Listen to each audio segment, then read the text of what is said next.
live from the Wallace Civic Center in Fitchburg, Massachusetts. It's the semifinals of the 2024 MASCAC Hockey Tournament here on FATV. I'm John Gugerty, joined, of course, by Dan Bullock. Dan, we have an incredible game on tap for today. It is a rematch of not only the 2018 MASCAC Championship game, but the 2020 MASCAC semifinals, pitting the Falcons of Fitchburg State against the Corsairs of UMass Dartmouth. Indeed, indeed. These are two teams that have played each other so many times over the years, especially in playoff games.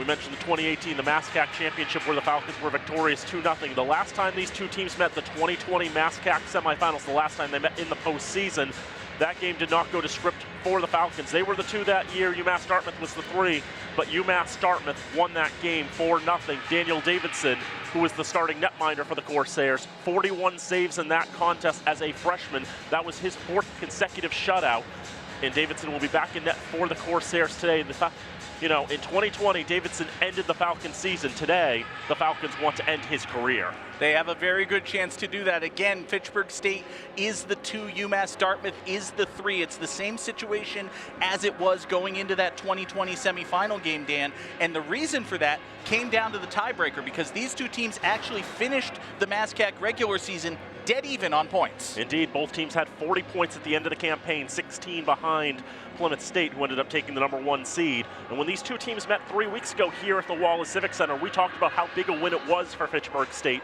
to win that game, because it meant they had the tiebreaker in case they ever needed it, and they did need it. They needed to win 2 in a row, the Falcons did at the very end, including coming from 3-0 down against Westfield to beat the Owls 5-4, and then 7 days ago against Framingham State, a 2-0 victory over a Rams team they had not beaten all season. 35 saves for Freddie Soderberg, his first career shutout, and the freshman from Michigan will be back in goal again today for the Falcons. That game against Framingham State, very important, not only for Fitchburg State in terms of securing seeding, but it also knocked Framingham State out of the playoffs. They were the 5 seed and only 4 made it. No. I'm dumb. Go ahead. No, it knocked them out of a home game, Knocked them out of a home game. There you go. Yep, and it meant they had to go to Westfield. They lost to the Owls 4-0. Westfield going up to Plymouth today. Those 2 teams will be starting about a little over an hour from now. In the other semifinal, if Plymouth State wins that game, they'll host the winner of this game at Hanaway Rink up in Holderness, New Hampshire, a week from today. But if Westfield State can do what no other team in the MASCAC has done this season and knock off the Panthers and give them a loss, it means Westfield will travel to the winner of this game in 7 days' time. Which could well be Fitchburg State. And for the Falcon fans at home who are thinking, well, that's not going to happen. Nobody beats Plymouth State. Somebody has beaten Plymouth State this year, Dan, and I think we know who it is. That Westfield State team, the only team that Plymouth wasn't able to take the season series against.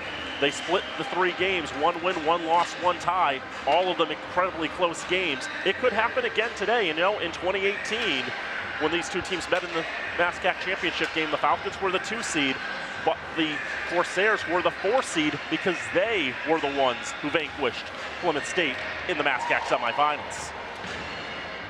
You saw Freddie Soderberg starting in net for the Falcons. There you see the Corsairs of UMass Dartmouth. Again, we covered game between these two teams just 3 weeks ago here on FATV. Let's send it down to our public address announcer for the introductions. MASCAC semifinal ice hockey game between the Corsairs of UMass Dartmouth and your Fitchburg State Falcons.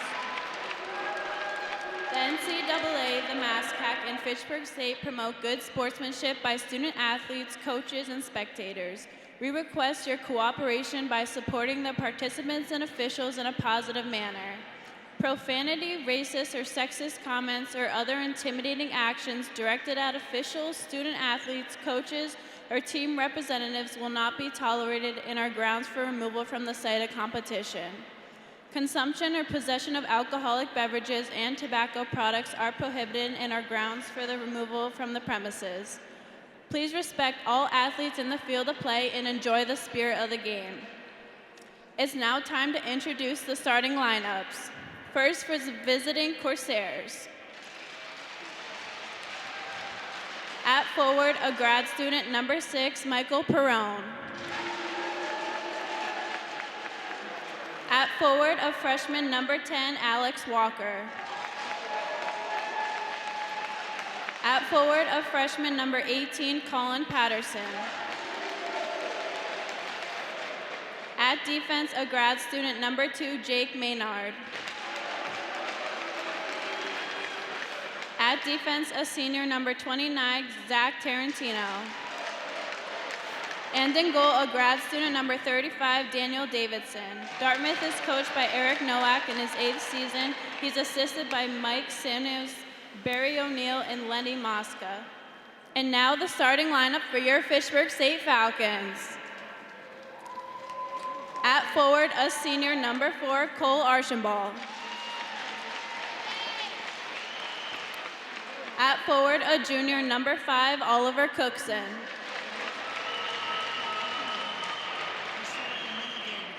At forward, a junior number 19, Michael Macchione. At defense, a junior number 18, Jack Johansson. At defense, a grad student number 23, Antoine Gignac. And in goal, a freshman number 30, Frederick Soderberg. Fitchburg State is coached by Dean Fuller in his 40th season. He's assisted by associate head coach Tom Patty, Vincent Giambroco, Chris Kine, Mike Chartran, and Brian McGrath. Ladies and gentlemen, at this time, would you please stand for the playing of the national anthem?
'24 MASCAC semifinal hockey here on FATV, live from the Wallace Civic Center in Fitchburg, Massachusetts. I'm John Gugerty. That is Dan Bullock here with you. And folks, we want to let you know if you are in Fitchburg and know someone who may be in Dartmouth or anywhere who might be interested in this MASCAC semifinal game, you can watch us live on FATV.org, also through the FATV app on your Apple TV, Roku, Fire TV devices, on your mobile device, in the Apple App Store or the Google Play Store. FATV truly is everywhere you want to be, Dan. Absolutely. We should use that as our slogan. Nobody uses that as their slogan anymore, right? I hope so. But it is a very interesting game here. Obviously, MASCAC semifinal, win or go home. UMass Dartmouth coming in as the underdog. They are the 3 seed. Fitchburg State is the 2. Both teams wearing the same colors they wore the last time they played. That was 3 weeks ago here on FATV. UMass Dartmouth in the blue trimmed with yellow. Fitchburg State in the gold trimmed with green. And I know they're the exact same color, but it's gold for Fitchburg State and just yellow for UMass Dartmouth. That makes sense. There you see Freddie Soderberg, the starting netminder for Fitchburg State. And Dan, real quick before face-off here, one key for each team. For the Falcons, stay out of the penalty box. 10 power plays conceded in the last game against Framingham State. The team has gotten a little less disciplined as the season has gone on. It would definitely behoove the Falcons to limit the amount of times they lash out and limit the number of times they go into the bin. And for UMass Dartmouth, rely on your experience, as there's a shot from Johansson that's kicked aside by Davidson. Puck goes out to the left side. 4 different Corsairs playing in this game, played in that game 4 years ago between Fitchburg and UMass Dartmouth in the MASCAC semifinals. They've got experience and a lot to rely on there. And of course, some big guns as well, young and old. We mentioned one of those players for UMass Dartmouth who was in the 2020 MASCAC semifinal. Daniel Davidson knows what it is like to come to the Wallace Civic Center and knock the Falcons out of the playoffs. He needs to lean on that experience today to lead the Corsairs to victory. Falcons going left to right in the gold uniforms. That's intercepted and thrown in the corner by Tyler Stewart. Off the boards, Adam Nedelka goes to play it. Moved along to the near side. Pass up for Chris Zapata. He'll stretch it out, but there's nobody there. They're caught in miscommunication on the line change. The Corsairs get caught up at the blue line. They have to dump in as well. They'll change lines as well. With a minute 15 gone in this contest. A touch pass trying to find Bove. He's surrounded by Corsairs. A couple players in blue to steal it away. Now Toivo Kramer. He tries to feed Zapata on the doorstep. He's not able to get there. Good positioning by the Corsairs D. Zapata had a chance to backhand that one into a pretty open net. He just couldn't get the stick extended enough to knock it home. 100 seconds gone in this contest, no score. The first two shots of the game going to the Falcons. Corsairs hold behind the net, stretch it up, get a touch from Brandon Clark into the Falcons zone, where they'll fight for it behind the net. That pops up off a stick, bounces all the way into the left wing corner.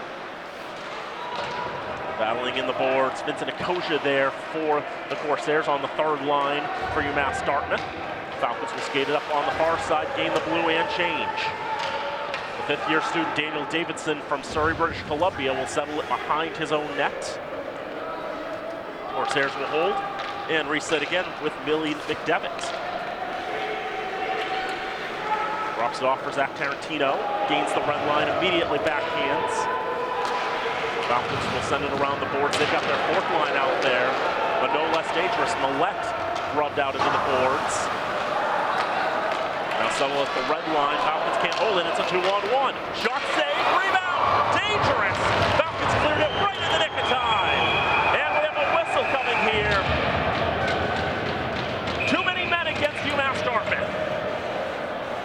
Dan, I couldn't tell if that was Soderberg or Trenton Skaggs who knocked the puck loose after the initial shot.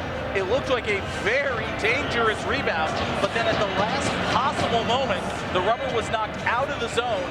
UMass Dartmouth caught with too many men on the ice as they were trying to change behind the play, and Fitchburg State is the first to go on the power play.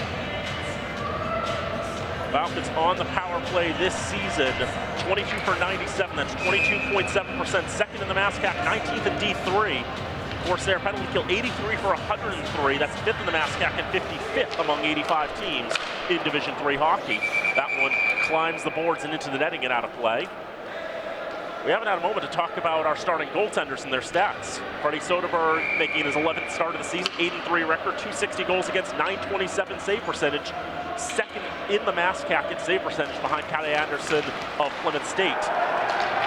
Meanwhile, for UMass Dartmouth, Daniel Davidson, 17th start, 9-6 record, 265 goals against, 919 save percentage. The Tarantino will serve the too many men call. Penalty's not necessarily on him, but it is definitely, he's the one who it's on to serve that penalty. That's one of those penalties where they just kind of pick a fall guy. Yeah, somebody's got to take the blame for it. That's lofted out of the zone by the Corsairs. 40 seconds killed on this power play. It's the first power play of the night for either side. Falcons will stretch to the red line. Alexander Bove into the zone. Gets a shot on, paddled aside by Davidson. Tossed around the boards, can't be kept in at the left point. Have to go D to D to Gignac as the Falcons reset. Gignac all the way around the boards, almost out the other side, but stopped there with a big hit. You can see both teams really willing to lay the boom in this contest. Corsairs will get it out of the zone again, all the way down to Soderberg at the other end. Jack Johansson will skate it up on the far side. Johansson into the zone, leads all the lines. Holding at the left circle, back to Jansen at the point. Now to the left side, shot saved by Davidson. And the rebound cleared away. Back to the red line, 30 to go in this power play. 2 shots already on this man advantage for the Falcons. Nothing fancy for UMass Dartmouth on this penalty kill either, Dan. The moment they're able to get their stick on the puck, they are rifling that thing as far away from their net as possible. Rocked off into the zone. Kramer tried to find a ball up, couldn't get it on his paddle. Down the ice it goes. It's the second time today, Dan, we've seen a little bit of miscommunication between Falcon skaters. This one is going to cost them pretty much the last 20 seconds of this power play as we're back to even strength. Corsairs were screaming for too many men, but the officials satisfied with the line change. But the rest of the penalty is killed off. Back to full strength are the Corsairs. 5 minutes gone in the first period. No score, shots 4-1 in favor of the green and gold. Falcons with an intercept, take on the left side, shot punched away by Davidson. I mentioned even 4 years ago in that game, it took 41 saves to shut down the Falcons that night. Jackson Collins, who scored in consecutive games for the Falcons, will pass it around to the left wing corner for Hunter Dunn. Dunn protects against the boards, and he's toppled over by a Corsair. It's one of the captains there, Jake Maynard. Rainbowed out of the zone to the red line. Trenton Skaggs backhands it off the boards. Maynard will settle in his own end, bring it behind his own net. He's one of 4 players who played in that game 4 years ago. Mike Perrone and Stefan Perot are the other 2.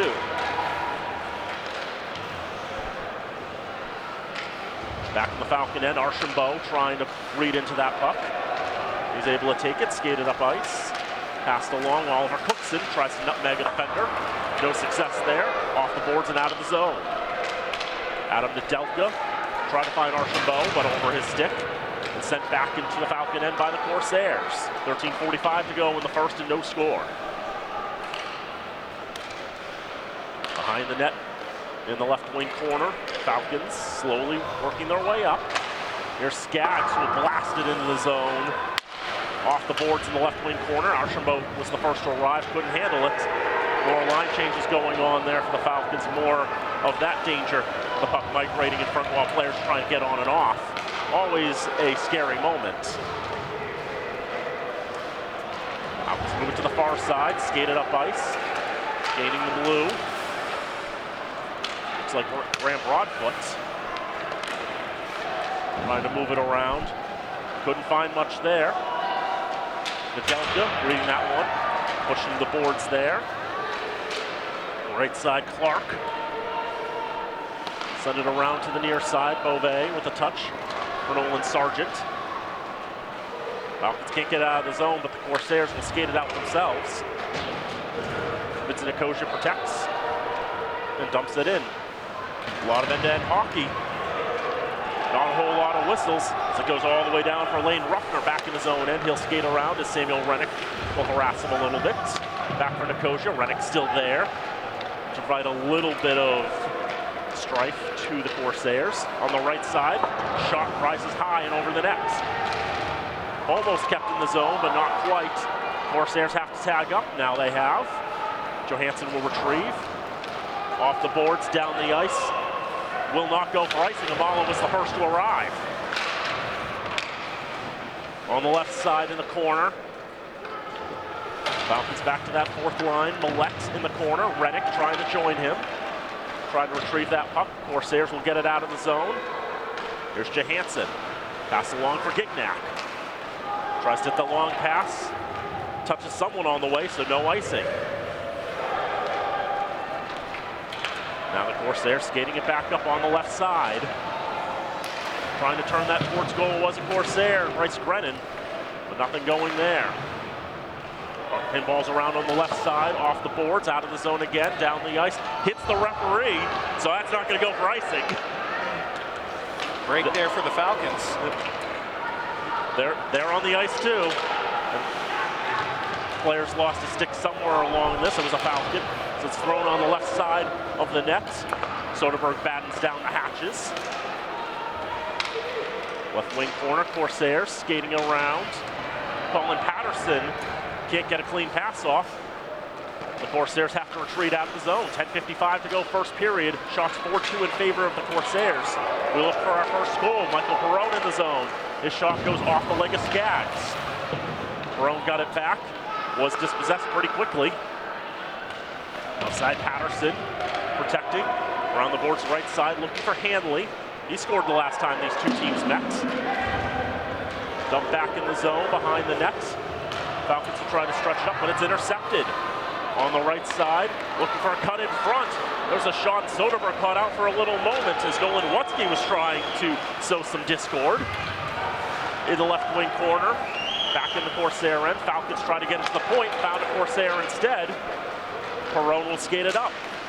Perone trying to take it all away. Might have actually been Stewart. Whoever it was didn't get a shot away. We've gone several minutes without a whistle here. We've now hit the halfway point of this first period of play. Falcons lofted out of the zone, down the ice, and this will be icing with 9:52 to go in the first. Let's take a moment to thank our FATV underwriters. Fitchburg Access Television's remote productions are brought to you in part by Rollstone Bank and Trust, Acme Carpet One, Lemonster Credit Union, the Sentinel and Enterprise, and Minuteman Press. Loose puck off the draw, controlled by the Falcons. Moving it up ice. Got the timing just right there as they gain the zone. Look for the wraparound, scores! What a beautiful goal by Hunter Dunn to open the scoring for the Falcons!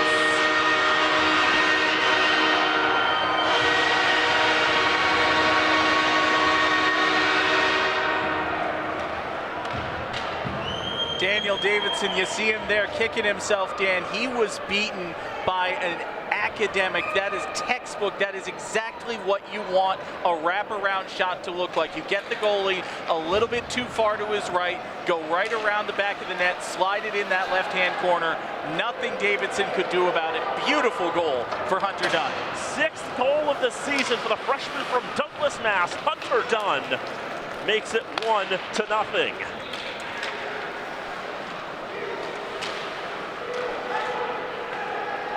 Fitchburg State goal scored by number 16, Hunter Dunn, assisted by number 14, Adam Nedelka, and number 2, Nolan Sargent.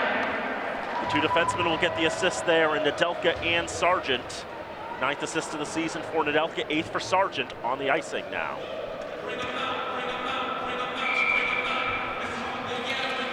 Even though Dunn's a freshman, it's not the first time I've ever called a playoff goal that he scored in this building.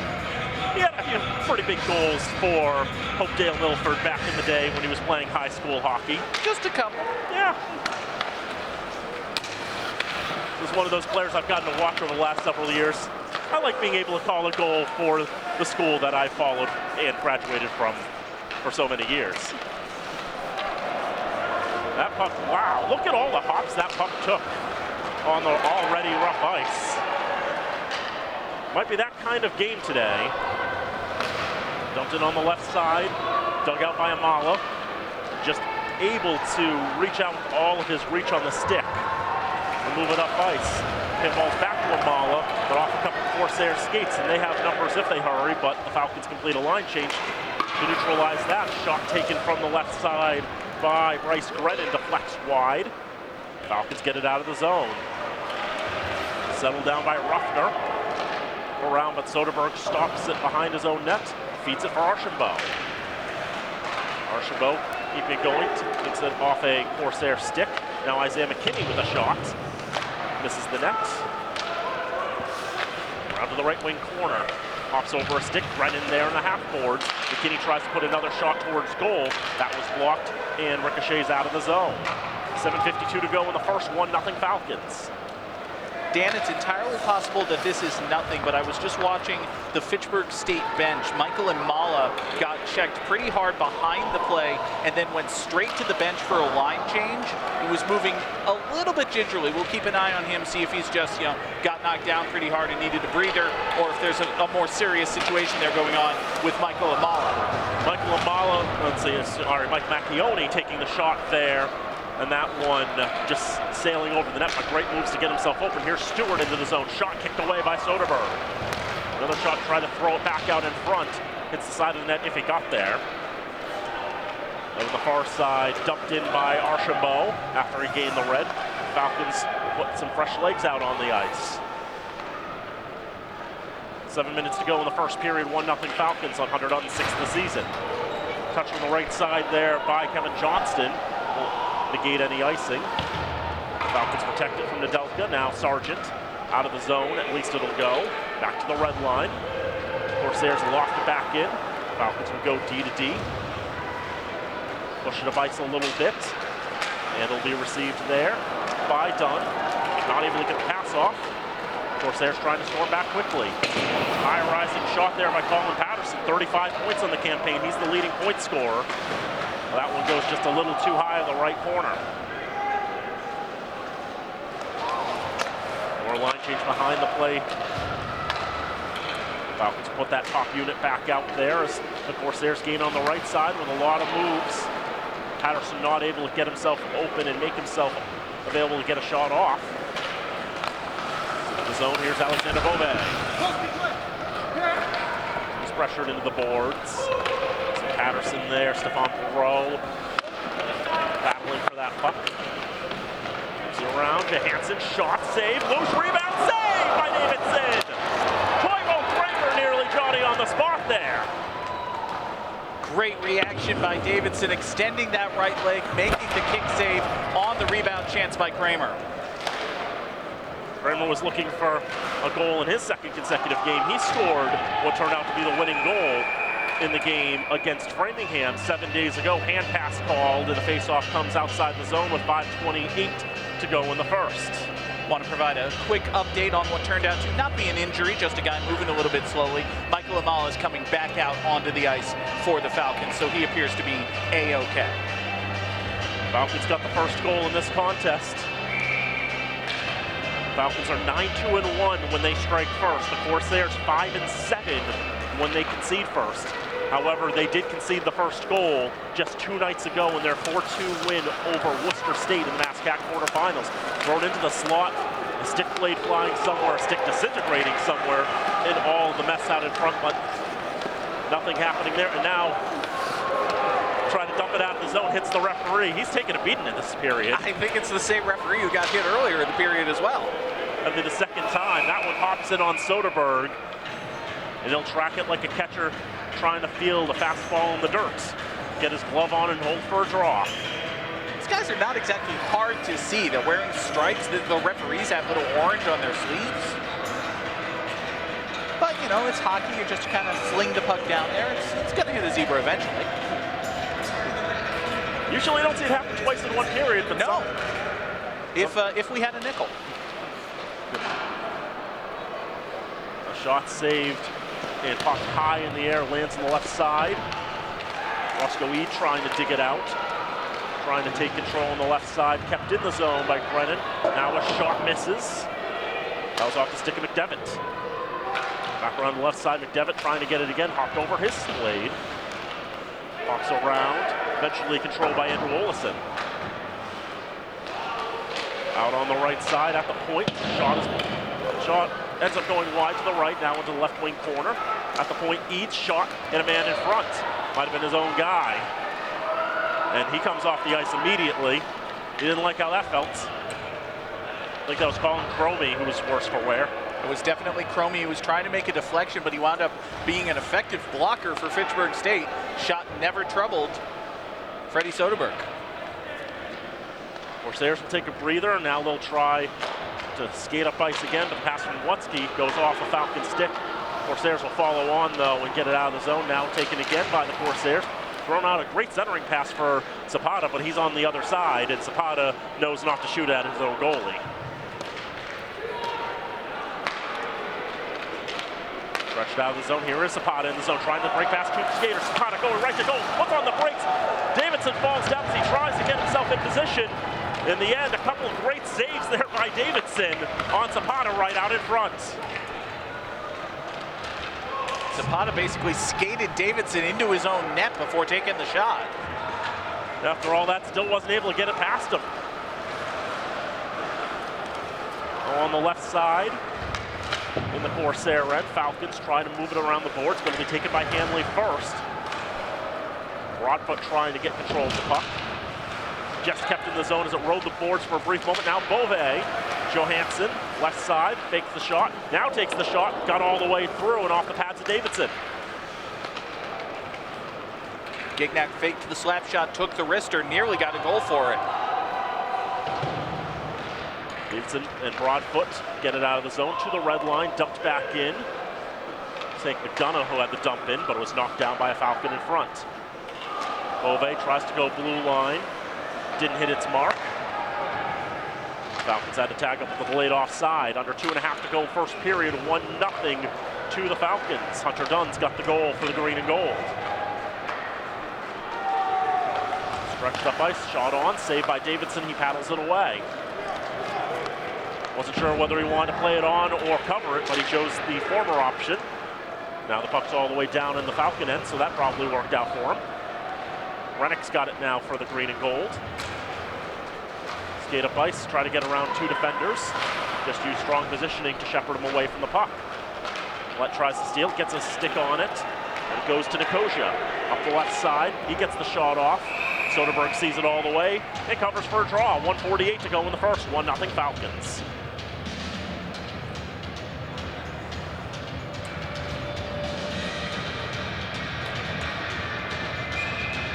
Even when they've had the puck in the offensive end, Dan, there hasn't been a real continuous flow from UMass Dartmouth. It's just been get the shot off, move quickly. They haven't been able to really settle in even when they've controlled possession. Not many times have we seen them have to try to reset back in their own end, just wait a moment behind the nets, give themselves a number of breathers. It's like recharge for an attack. Soderberg will actually poke that all the way into the left wing corner. So goes to the right side, a shot, redirects wide. Corsairs have definitely taken plenty of shots, but only 6 have gone on to Soderberg. Cookson up on the left side, Tarantino. So this is the extra defenseman, but actually was named the starter as well. Probably the first time I've ever seen the extra being named the starter. Puck loose in front, Cookson trying to push it towards goal. Davidson got the pads down. Brenton Skaggs settles left point, shot is wide. Pulled out on the right side. McDevitt dumps it in right on goal, paddled down by Soderberg. Falcons try to hit the stretch pass, Zapata will take it at the blue line, punched in the boards as he gets that puck off. We're under a minute to go in the first. Throw from the bad angle, right on goal, save, rebound. And that one goes high over the net. Davidson need to use all of his reactionary skill to get a hold of that one, as that will go for icing. Corsairs are going to say that was obtainable, but Nedelka got there just about as it was getting to the goal line. It was a very close call. It was a very not a happy UMass Dartmouth bench, as you see there from our camera positioned on the far side of the ice. But you see the visiting side. Good crowd in attendance here, really supporting both teams. Plenty of Fitchburg fans, as well as a good number who made the trip in support of UMass Dartmouth. It'll be the last game of the season. It will be the last game of the season for one of these teams. We had some tomfoolery there and a penalty called interference.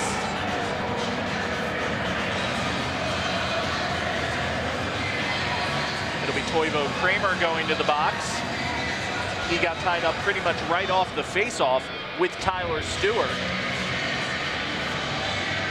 So UMass Dartmouth will finish this first period on the power play unless they're able to score in the next 35 seconds. Take a look at it again, right off the face-off.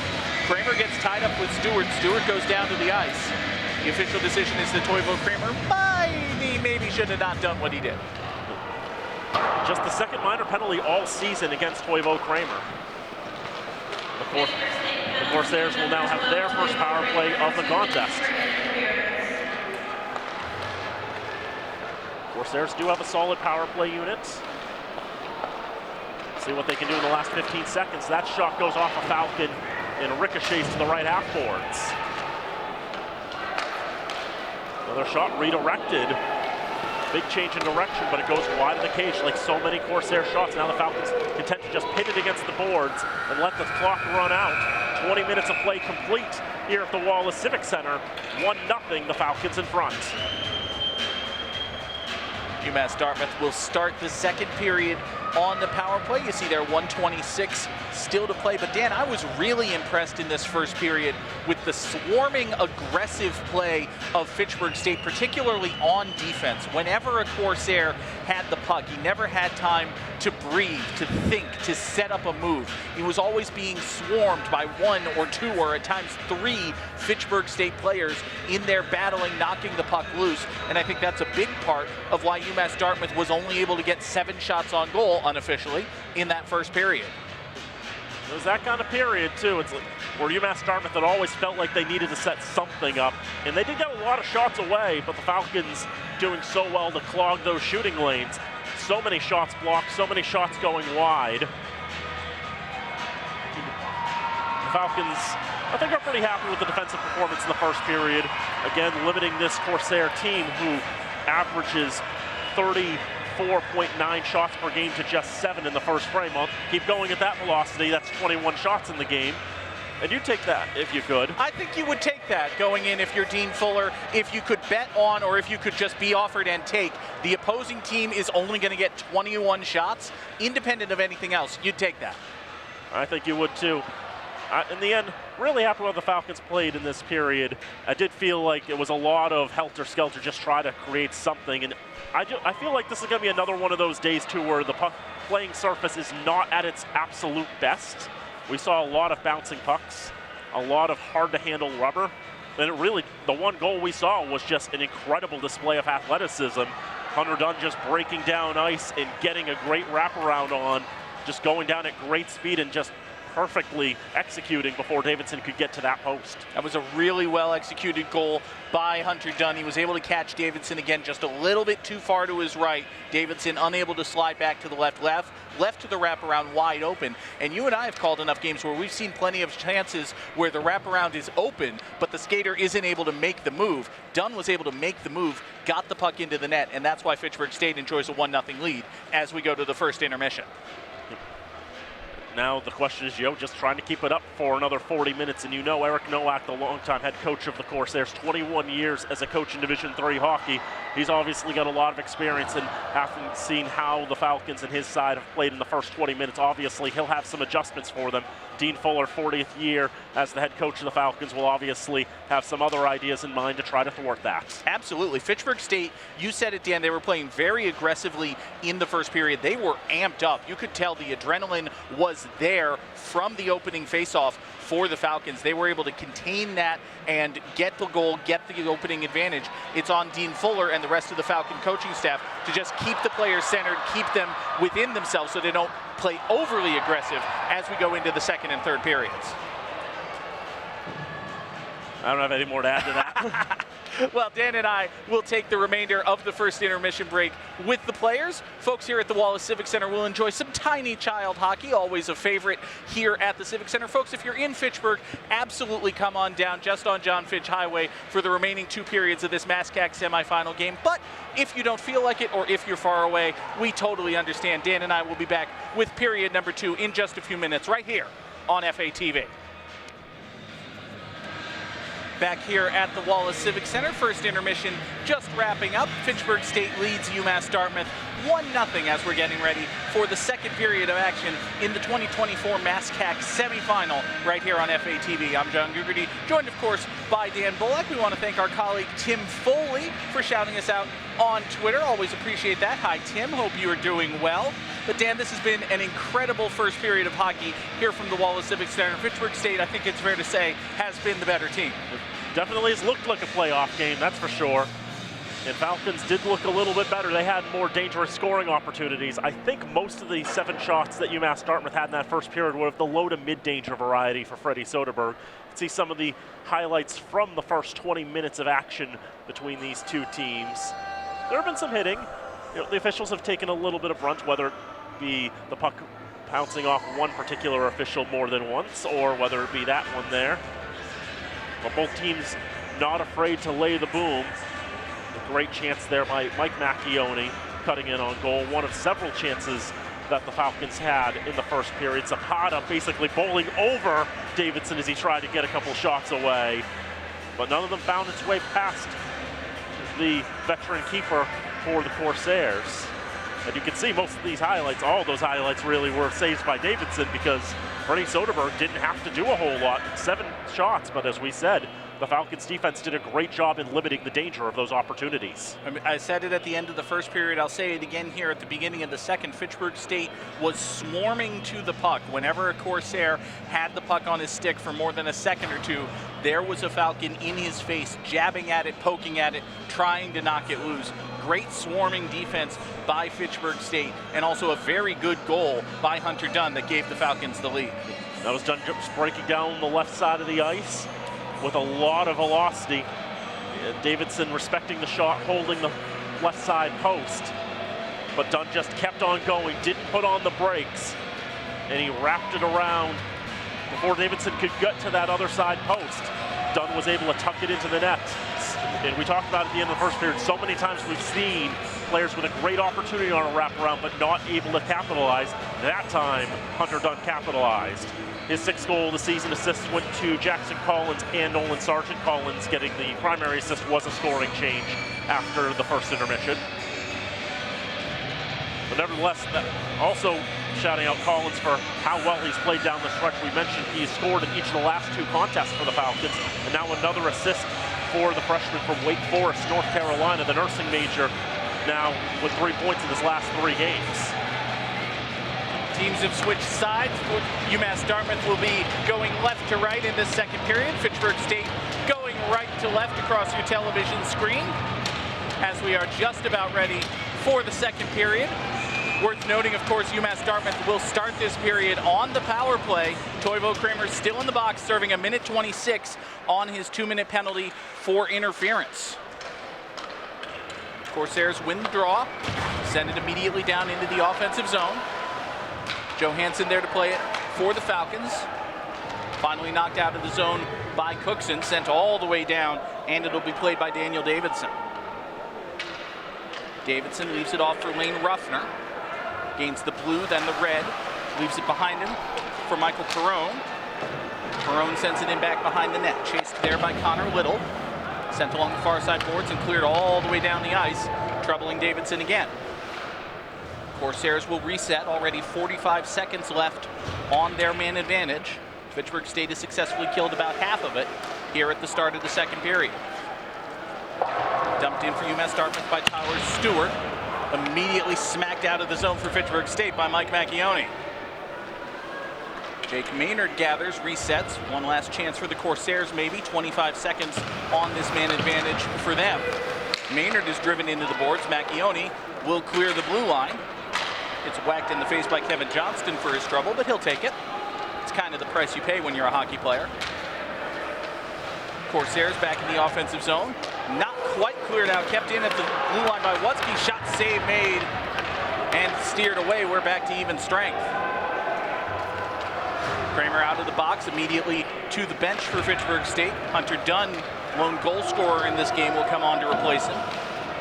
Nedelka can't quite clear that one out. Jackson Collins will try. Collins skates it out, gets it to Dunn. Goes off his stick, so no icing. Dunn successfully wrestles it away from Hanley, but he loses the handle. Fight forward in the left wing corner. Corsairs emerge victorious. Skating it back up the ice is Colin Cromie. He's dispossessed. Nedelka will clear. Collins got a stick on it, whacked right back in for UMass Dartmouth. Just barely onside was Billy McDevitt. Now chased into the corner. Brennan gets whacked into the boards by Nedelka. Battle back in that right corner. Nedelka's playing without a stick, but he can still elbow people in a legal manner, of course. He can still pass with his skate as well. Dunn takes it in the corner. Sends it along for Zapata. He's unable to keep it in. He's leveled to the ice by Perreault. Zapata and Perreault fighting on the boards. The puck is elsewhere.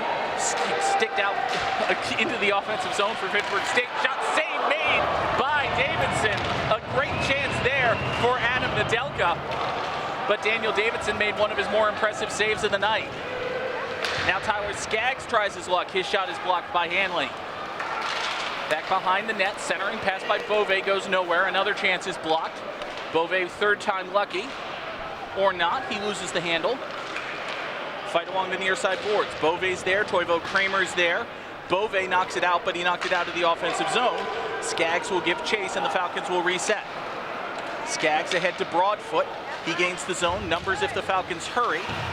Broadfoot skates into the corner, centering pass. Kramer swing and a miss off the stick of Beauvais. Chance there for Kramer, he wasn't able to put it on target. Now the Corsairs will come the other end. Shot from the blue line, save made by Soderberg. Not a terribly dangerous shot there by Perreault, but hey, it still goes on the scoreboard. That counts for something, at least in theory. Skaggs sends it back behind the net. That's for McKinney. McKinney out to the blue line. broad foot, gives it to Beauvais. Beauvais shot, save, and held onto by Daniel Davidson. End-to-end hockey here in the first few minutes of the second period, but no scores coming of it.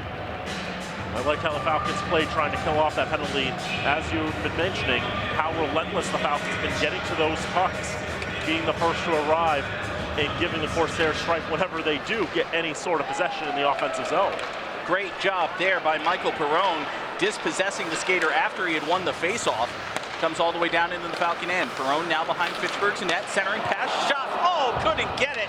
Was Colin Patterson. If he had gotten full velocity on that shot, in my estimation, Dan, this would be a tied hockey game. And that's one of the most dangerous players that the Corsairs have. The freshman from Rockledge, Florida, 16 goals, 19 assists this year. Yeah, if he'd got better wood on that one, that would have been a challenging shot for Soderberg to try to stop. Patterson leads the Corsairs in points, but he wasn't able to score there. Now he'll take the faceoff to the left side of Soderberg after the icing by Fitchburg State. Draw controlled by the Falcons, skated out by Samuel Rennick. He's unable to gain the zone cleanly. Sent in over the boards and into the netting by Gignac, and we'll get a faceoff back on neutral ice.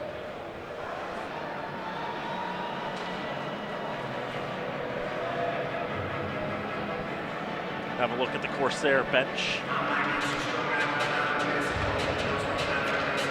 Faceoff will come just outside the Falcon offensive zone. Won by Macchione. Gignac sends it back in. Goes all the way behind the boards and is cleared out by Tyler Stewart. Stewart indeed sent it all the way down untouched, so we get an icing, and it'll be another faceoff, this time in the offensive zone for Fitchburg State. Through 20 minutes of play this year, the Falcons 6-2 when they lead after 20. The Corsairs, only 6 times have they trailed after 20, they're 1-5. Fitchburg State certainly hoping that trend holds. Macchione will take the draw, opposed by Wutzke. Macchione wins, shot off the faceoff, goes deflected high and winds up fluttering back down to the ice. Didn't even touch the boards before it hit the water. Now a chance for UMass Dartmouth going the other way. Kevin Johnston's shot save made by Soderberg, not really troubling him too much there. Falcons will clear, get a chance going the other way. Nedelka couldn't get the shot off. Archambault couldn't intercept the pass. Now a chance for UMass Dartmouth. 3-on-2 if they hurry. A couple of Falcons skating back. And Fitchburg State's defense again swarming to the puck, stopping the passing lanes. Now a chance for Archambault going the other way. His shot is steered away by Davidson. Rebound shot got blocked. Centering pass went to no one in particular. And Sargent will grab and reset. Sargent goes cross ice. Chance for the Falcons as they catch the Corsairs and one shake shot save made by Davidson. Dangerous moment there for UMass Dartmouth. They were trying to change up personnel. Fitchburg State suddenly had 2 guys wide open in front of the net, but Davidson was able to keep this a 1-0 game. Falcons were in the middle of their own line changes too. When they had that rush in the zone, they actually only had 4 skaters on the ice. Both teams changing at the same time. Puck squirts free, turns into an opportunity for Fitchburg State, but nothing comes of it thanks to the stellar defensive work of Daniel Davidson between the pipes. Flipped along the near side boards, poked right back the other way, grabbed at center ice by Wolozin. He'll send it in. He was just on the correct side to make it not icing. UMass Dartmouth's fans here on the near side not particularly happy with that call, but you know, they're biased. Wolozin fighting forward along the near side boards, loses the handle to Cromie. His shot is blocked. Grabbed by Dunn. He'll send it forward for Zapata. Zapata gets whacked along the near side, and Christopher Zapata is down at the blue line just in front of the Corsair bench is Christopher Zapata. He got leveled. Play was immediately stopped. Zapata will head to the bench as the officials get together and see who, if anyone, will serve 2 or more minutes as punishment. I don't think they're going to call a penalty on this. I think, it was just a bad hit in a bad spot, because where he was hit was right where the stanchion is. Bruins fans may remember Zdeno Chara's hit on Max Pacioretty all those years ago. and that made Zapata worse for wear, as he's hitting more than just not flush into the boards, but hitting those boards inside the bench there. They don't have the curved glass here at the Civic Center like they do in high-level professional facilities. No penalty indeed. Still 5-on-5, just under 14 minutes to play here. 6 minutes gone in the second period. Fitchburg State leads 1-0. Shots unofficially 14-9 in favor of the Falcons, though they'll go to 14-10 as that one bounces in on Soderberg, where he covers up. It'll be a face-off in the offensive zone for the Corsairs. Take another look at this hit on Zapata, Dan. Yeah, I personally didn't think there was anything wrong with it. The puck was available, Zapata was playing on. It was just a matter of, if that hit is 5 feet back from where it is, nothing ends up happening because he's just being hit into the bench boards. But it's because he's made contact with the stanchion there that really changes the calculus of what has happened on that hit. But regardless, Zapata was able to skate back to the bench under his own power.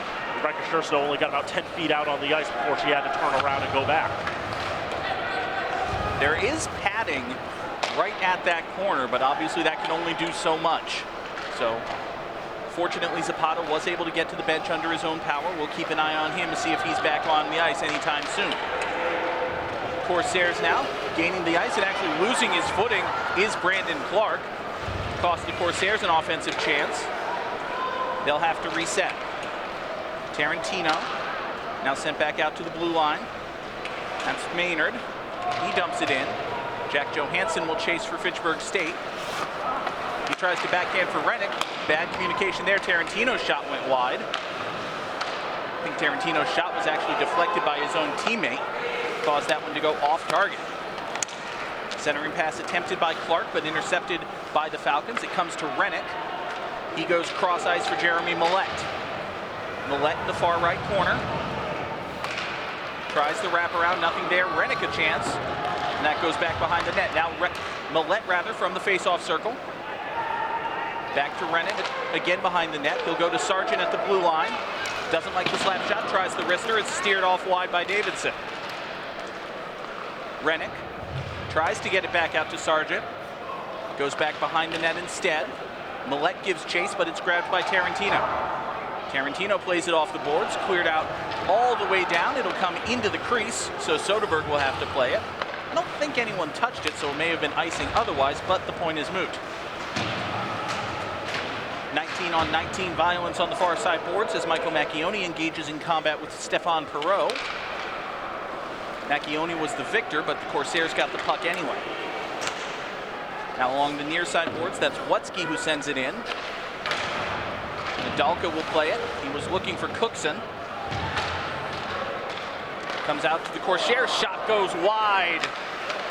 Nolan Wutzke got a lot of velocity on that one, but he wasn't able to hit the target. Another deflected shot goes wide. 2 chances for the Corsairs, but no saves for Soderberg, as the Falcons send it down for icing. 11:13 to play here in period number 2. Let's take a moment to thank our FATV underwriters. Fitchburg Access Television's remote productions are brought to you in part by Rollstone Bank and Trust, Acme Carpet One, Lemonster Credit Union, the Sentinel and Enterprise, and Minuteman Press. 11:13 to play second period. 1-0 Fitchburg State leads UMass Dartmouth in this 2024 MASCAC semifinal. A running subplot of this game, Dan, has been the officials just being unfortunately in the way. That way, this time on the exchange, one of them just went down to the ice right after the face-off. Shot from the point is deflected, goes wide to Soderberg. Battle along the near side boards, roughly half the players on both teams involved. Finally comes out to Lane Ruffner. His shot is deflected, goes wide. Loose puck in front of the goal, very dangerous for Fitchburg, but now a chance for them. Numbers going the other way for Fitchburg State if they hurry. Archambault, his shot goes wide. Chased down by Nedelka, but it's cleared out into the crowd, heads up. Wasn't close to us, but, you know, closer than we expect. I think that's a fair characterization of where that puck was. It was never coming towards us, but yeah, we could at least, it got up to our eye level. It did. Really does feel like both these teams are finding more success on the transition. Trying to methodically work their way into the zone has not really yielded that much success. The first period was a lot of end-to-end hockey with nothing really coming of it. The second period, I feel, has had more chances on both ends for both teams. UMass Dartmouth's crowd wanted a delayed penalty against the Falcons for what they felt was an illegal hit. Officiating crew disagreed, however. Now a chance for the Corsairs. Shot save made by Soderberg. Deflects up off the boards. Back behind the net now. Chased by Perrone. He has 3 Falcons all around him. Would you believe it? Fitchburg State emerges with the puck. Hunter Dunn, the goal scorer for Fitchburg. Tries to beat a defender, get another, but he loses the handle.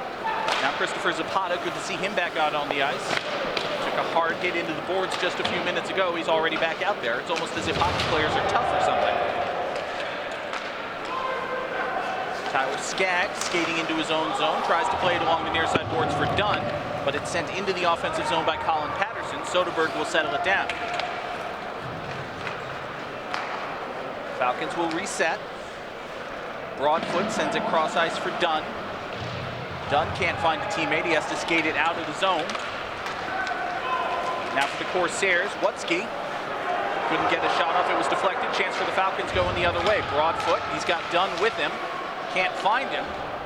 Broadfoot still with the puck. Centering pass for Gignac. Wide open shot. Save made. Actually blocked rather by Perrone. Perrone looked like a goalie making that save. Now another shot. This one saved by Davidson. A couple of great chances for Fitchburg State right there. But good defensive work by UMass Dartmouth keeps this a 1-0 game. Perrone is still limping out there. He really wore that one hard. That was a hard shot that he blocked. And Perrone will head to the bench for a much-earned break. Falcons try to capitalize. Kramer wasn't able to keep the handle. Centering pass, just a bit off target. Corsairs will clear. Beauvais at center ice, couldn't find his teammate. It's intercepted by Hanley. Hanley gains the blue line, leaves it back behind him. Shot trickles in on Soderberg. Not exactly the hardest thing he's had to do today to steer that one away. Another shot, this one a more challenging save by Soderberg, but he is up to the task. And we get a whistle as he hangs on to the puck. There was a run play a couple minutes ago where there were a couple Corsairs deep top of the paint, and the puck went through 2 different players' legs. It's another day where the puck is pretty hard to handle. We've seen a lot of passes go awry, and the shots are sort of reflective of that. Only 15-13 in favor of the Falcons. In this period, they are 6-3 in favor of the Corsairs. Just barely kept in at the blue line. Center pass, swing and a miss by Brandon Clark. Had a golden opportunity there, but Dan, once again, the surface maybe comes into play. Now a chance for the Falcons going the other way. Rennick back to the blue line. Comes to the near side for Sargent. He'll flip it in back behind the net. Rennick will give chase, but the Corsairs will clear. Center ice and whacked down to the surface is Nicosia. Comes back to Sargent for Fitchburg State. Great aggressive play by Billy McDevitt there, loosening the puck, creating a chance for the Corsairs. UMass Dartmouth was changing behind the play. They were not prepared for that. Rennick able to clear. Pursued by Maynard. He'll gain the blue line, try again. Maynard shot from a terrible angle, save made by Soderberg. Rennick once again has to clear it out. Gets it to Cookson. Comes along the near side boards, but doesn't bring the rubber with him. That's rather important. Chance for McDevitt. His shot is deflected, goes back behind the net. Now Bryce Brennan has it taken away from him by force. Archambault goes cross ice to Cookson. Cookson will dump it in. Falcons will bring a new skater onto the ice. Corsairs grab it in their zone, and they'll try to make a play. Maynard dumps it in. Steered to the backboards by Soderberg. Now along the near side, Archambault in there for Fitchburg State. Perrone, among others, for UMass Dartmouth. Shot by Patterson was deflected, went up in the air, never reached the goal line even. Archambault hand passes it to himself. That's legal. You can totally do that. Sent right back behind the net. Soderberg had to play it, almost had to defend the shot there. Centering pass couldn't find its target. Then Patterson couldn't get the shot off. Cleared all the way down by Fitchburg State. They say there was such a long delay before the whistle. I thought they were going to say no icing, but we finally do get the whistle. The reason it took so long is someone has to get to the hash marks first before you can blow the whistle. 6:03 to play, second period. Fitchburg State still leads 1-0. I feel for both teams it might do themselves some good if they try to simplify their game. Just try to play a little more directly. Don't try to make those extra passes, because right now nobody's finding anybody on any of these. It feels Golden opportunity right in front of the net for Kevin Johnston. The save was made by Soderberg, and then Johnston went to the ice. I think he feels like he was slashed at. Andrew Wolison hangs his head in disappointment. Yeah, they're not going to call a penalty on that one, but I think as he was trying to move his stick, his follow-through hit Johnson in the face. On a follow-through, you generally aren't going to get called for a penalty on that. And Wolison immediately knew he'd done a bad thing there. And right as Johnson was going down to one knee, Wolison was already putting his hand on his shoulder. Listen, are you all right? I did not mean to do that. And I know Johnson wasn't too happy about it, but there's, I think, sort of an understanding what's happening here, and we'll play on. Olsen did come off the ice, but he went to the bench rather than the penalty box. We are still even strength as we jump under 6 minutes to play here in the second period. Speaking of jumping, there was a jumping attempt by Lane Ruffner to keep that puck in, unsuccessfully so. He and the rest of his Corsair teammates will have to reset. Ruffner's pass a little bit too long for his teammate. It goes for icing. Face-off in the offensive zone coming for Fitchburg State.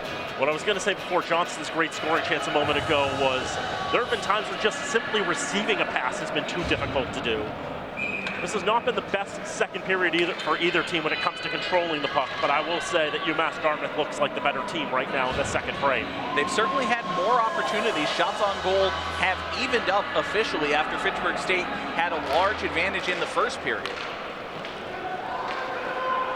So UMass Dartmouth has had more chances, but they have not been able to capitalize on them. Credit to the Falcon defense and, of course, to the netminder, Freddie Soderberg. Battle in the near side boards right in front of camera 3. It's awfully convenient when they fight for the puck right in front of the cameras here. It's another instance of a puck not necessarily coming close to us, but coming closer than you would expect to us here in our perch on the near side boards. The last one before that had the height, but not the accuracy. That one had the accuracy, but not the height. Yeah, for just a moment there, I saw it, I did it too. You and I both kind of, wait a second, is that coming this way? Because if that had the velocity on it, one of us is going to have a bruise. And I'm just saying, you're taller, so. Chance in front of net, shot save made by Soderberg. He reaches up and whacks that one away, and then the net comes off its moorings. I think we're gonna get a hooking call indicated against Fitchburg State. It's gonna be Alexander Bove going to the bench for it. Didn't look, Dan, like anything was gonna come out of that chance. Then all of a sudden, Soderberg had to make the save. And now Bove will serve 2 minutes on the bench. After having to shoulder that one out of the air, just a lot of helter-skelter going. Bove may have had him form the hook just to try to shut down that chance the best he could. Corsairs will get their second power play on the season. 20.5%, third in the MASCAC, 30 at the D3. The Falcons kill 84.8%. That's second in the MASCAC, 25th in the nation. So 5-on-4 for UMass Dartmouth for at most 2 minutes. Faceoff comes to the left of Soderberg, ultimately won by Fitchburg State. Oliver Cookson will skate it out into the zone before he loses the handle. Perrone leaves it for Ruffner. 2 minutes for hooking. Ruffner skates it in, gets it forward to Alex Walker. Back out to Patterson. Now Ruffner's shot save made by Soderberg. Rebound goes harmlessly into the far side boards. Roughly half the skaters on the ice fighting for the rubber. Fitchburg State would be more than happy to do that. It finally squirts loose. Cookson grabs it, skates it into the offensive zone. Chance for the Falcons, either to score or just to kill time. Cookson's shot saved by Davidson. Now a chance for the Corsairs. Patterson takes the shot, kick save. Rebound was very dangerous, but no one could get there. Soderberg made the initial save, but then the puck just tantalizingly loose right in front of the net. None of the Corsairs could pounce on it, however. More than half of the power play is gone. Under 50 seconds left on the man advantage for UMass Dartmouth. Connor Little leaves it for Patterson. Patterson goes back behind the goal line for Little. Little finds Patterson again. Little and Patterson think there are only 2 Corsairs on the ice. They do, in fact, have teammates. I promise. I can see them. Crowd roars on the far side as Collins is able to clear that one out. That'll kill more time. Just 20 seconds left on this power play for UMass Dartmouth. Skaggs sends it along the far side boards. Rennick will grab it, settle it, and clear it. 10 seconds left now on the man advantage. Maynard might be able to get something happening for UMass Dartmouth, but most of it's going to happen at even strength as we are back to 5-on-5. Shot by Maynard, saved by Soderberg. Maynard keeps it in. Another shot is deflected, loose in front of the net. Another shot saved made by Soderberg. One of the best chances of the night for the Corsairs. Nicosia unable to find the back of the net. Shot from the point, saved by Soderberg. Shot from up close, saved by Soderberg.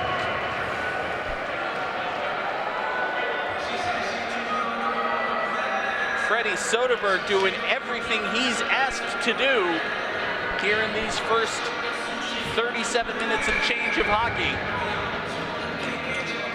Have yourself a game for the freshman from Harrison Township, Michigan. Another face-off comes to his right. Gignac into the far side boards. He's got Johansson there. Johansson will grab it. Tried to go behind the net. Came back to Gignac instead. Gignac goes over the head of Imala.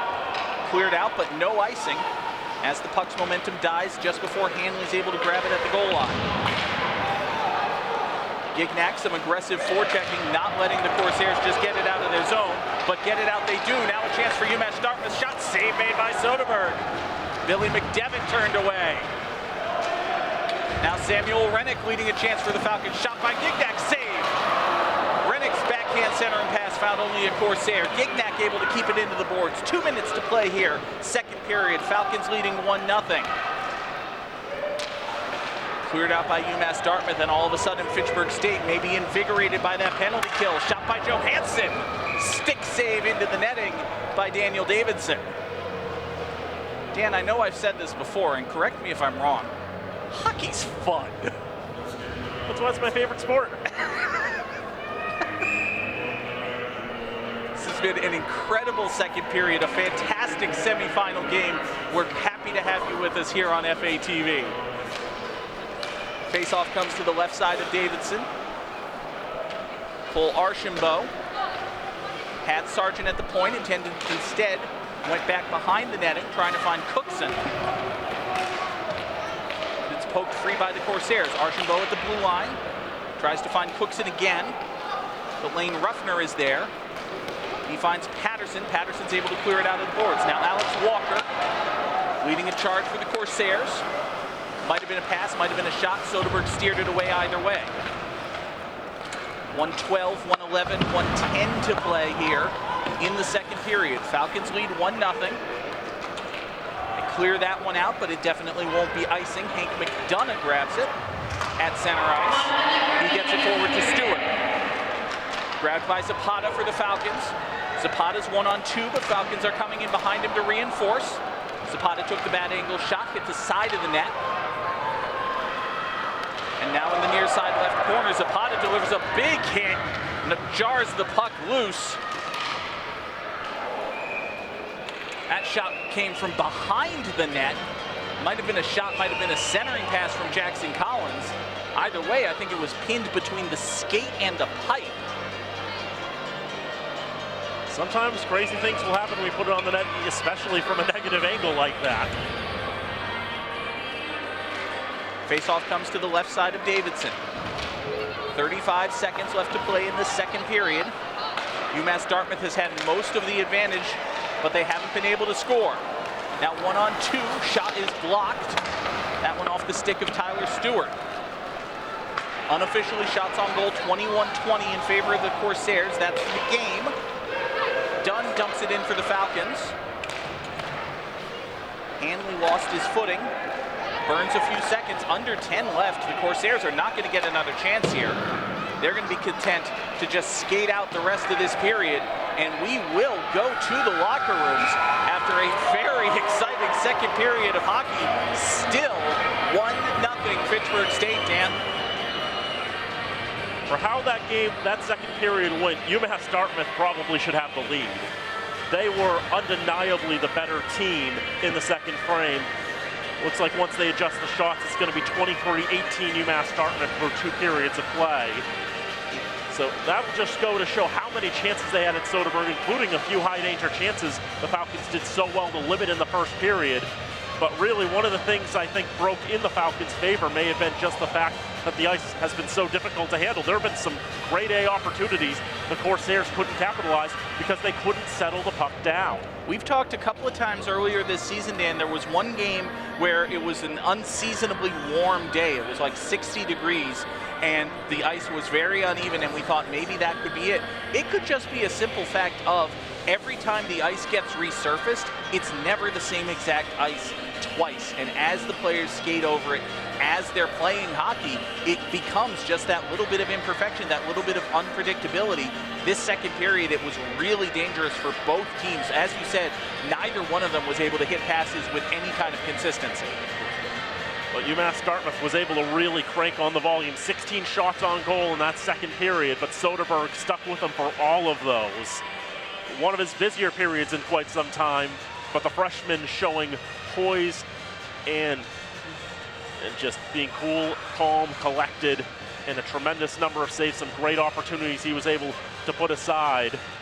And for the Falcons, you know, another 20 minutes like that is going to be scary as all heck, for one thing. It was very scary from the Fitchburg State perspective. I feel like, Dan, they kind of recaptured the momentum by killing that power play in the last 5 minutes of the period. From that time, after it was back to even strength, it really felt as if the Falcons felt like they had weathered the storm, so to speak. They felt as though they had the advantage and they were able to press. And in that last, minute and a half, 2 minutes or so, where it was back to even strength, I think Fitchburg State really controlled the momentum. Aside from that, though, you're absolutely right. UMass Dartmouth was more aggressive. They created more chances. They created better chances in the second period. Fitchburg State, in my estimation, should feel very lucky to be going into the locker rooms still with a 1-0 lead. If this is how the last 20 minutes is going to go, that's not a good sign for the Falcons. The way to put it is they are bending a lot right now. Yes. With how the Corsairs played that second frame. Absolutely. Your typical bend but don't break defense. You don't want to bend it that far. Fitchburg State had to lean very heavily on their freshman goaltender, Freddie Soderberg. And again, credit to Soderberg. He stood tall against every shot, making impressive saves. And when there were dangerous rebounds, Dan, the Falcons were able to clear them out of the zone or able to just cover up the puck and not allow UMass Dartmouth to capitalize. There have been times where I've seen the puck bounce a little bit off of Soderberg's pad. There's pretty much always someone clad in green and gold that's able to get to that puck first and get it away from any potential danger. I know that the Falcons have got to try to change things up for the third period, and I said this near the end of the second period. For both teams, I think simplifying would definitely help make things a little easier. Remember, the one goal we had in this game was a goal that came with not a pass, but one guy being maybe just a little bit selfish, just storming into the zone and doing it all himself. That may be what it takes. We'll see if there are more goals to be had or if Fitchburg State can hold on to their 1-0 lead. Folks, don't go anywhere. We've got the third period of this 2024 MASCAC semifinal game coming up in just a few minutes here on FATV.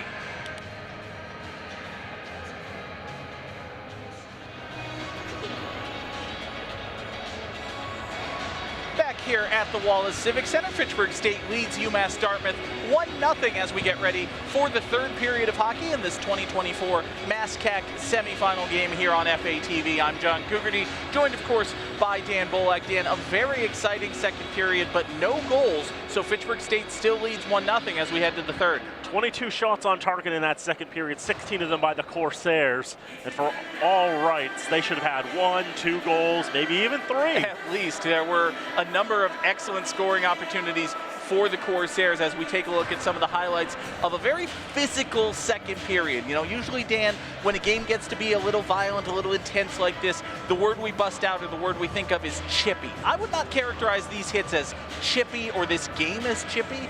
This is just playoff hockey. All the hits are coming legally, you know, as the puck is available. And these two teams really grinding it out against each other, really trying to wear each other down. See a number of chances in front of the net. Freddie Soderberg had a tremendous second period, standing up to a number of shots. And again, both teams just laying it in. All clean hits, none of them dirty. But these teams, obviously, Dan, it is win or go home. These teams know what they're playing for. They know there's only one team in this conference who's good enough for an at-large bid if it comes down to it, and neither of these teams are it. Even the officials have been falling to the ice or being hit with pucks. No one is safe here at the Civic Center. Pucks have even been flying into the stands, again, in a joking manner. No one is safe. There is Freddie Soderberg, starting goaltender for the Falcons. The freshman from Harrison Township, Michigan, has done a tremendous job in net. His counterpart, Daniel Davidson, the fifth-year player from Surrey, British Columbia, almost equal to the task. He has allowed one goal past him, that being the wraparound goal by Hunter Dunn in the first period, which, Dan, as of right now, is the game winner.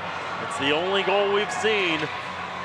And for Davidson, you know, when he got that win against Fitchburg State 4 years ago in the MASCAC semifinals, that was the fourth of 4 consecutive shutouts that he had recorded. The fourth longest shutout streak in Division III hockey history. And the second longest in that particular season. Some guy up in Vermont went and had 9 shutouts in a row, but that's neither here nor there. Davidson has been almost equal to the task. Just that one wraparound he wasn't able to stop, but he's made some pretty solid saves as well.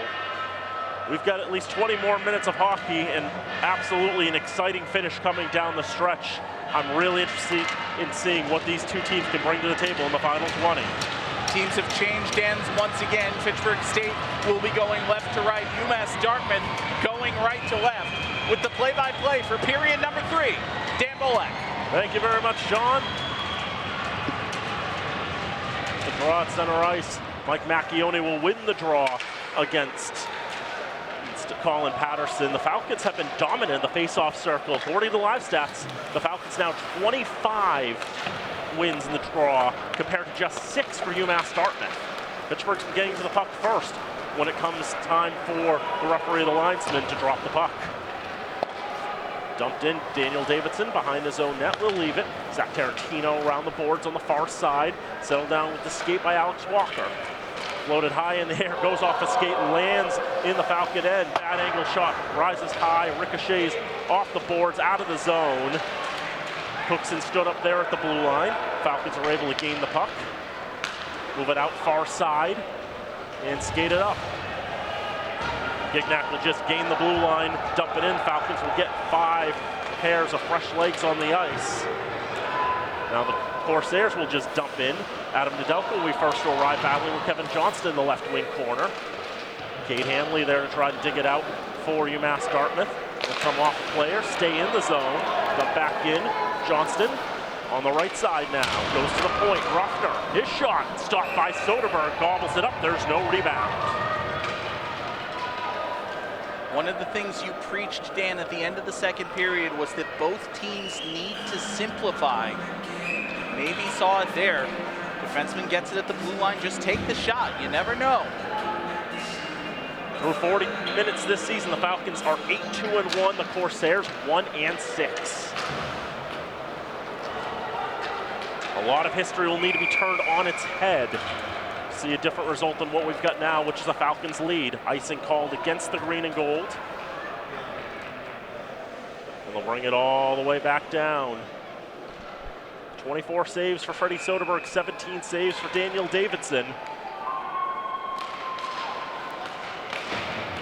Draw controlled, won by the Falcons again, up the near side. Here's for Zapata. Try to get around Hank McDonough, and they'll send him hard into the boards. That'll draw a roar from the Falcons side. Off the left side, Nolan Wutzke into the zone. Across the blue line and not much further than that. Alexander Bove. Take it up the right wing. Bove will shoot. And it's gloved down by Davidson. Off his wrist and then right back out left side. Shot is blocked. We've seen so many players getting in the shooting lanes, blocking shots and disrupting things. There's the pass to Johnson. You can see just pop over his stick. We're going to keep an eye on Nolan Wutzke, Dan. He was the one who stopped that last shot for UMass Dartmouth. He went immediately to the bench. Doesn't look like he's in too much pain, but we'll keep an eye on Wutzke, see if he's able to make his next shift.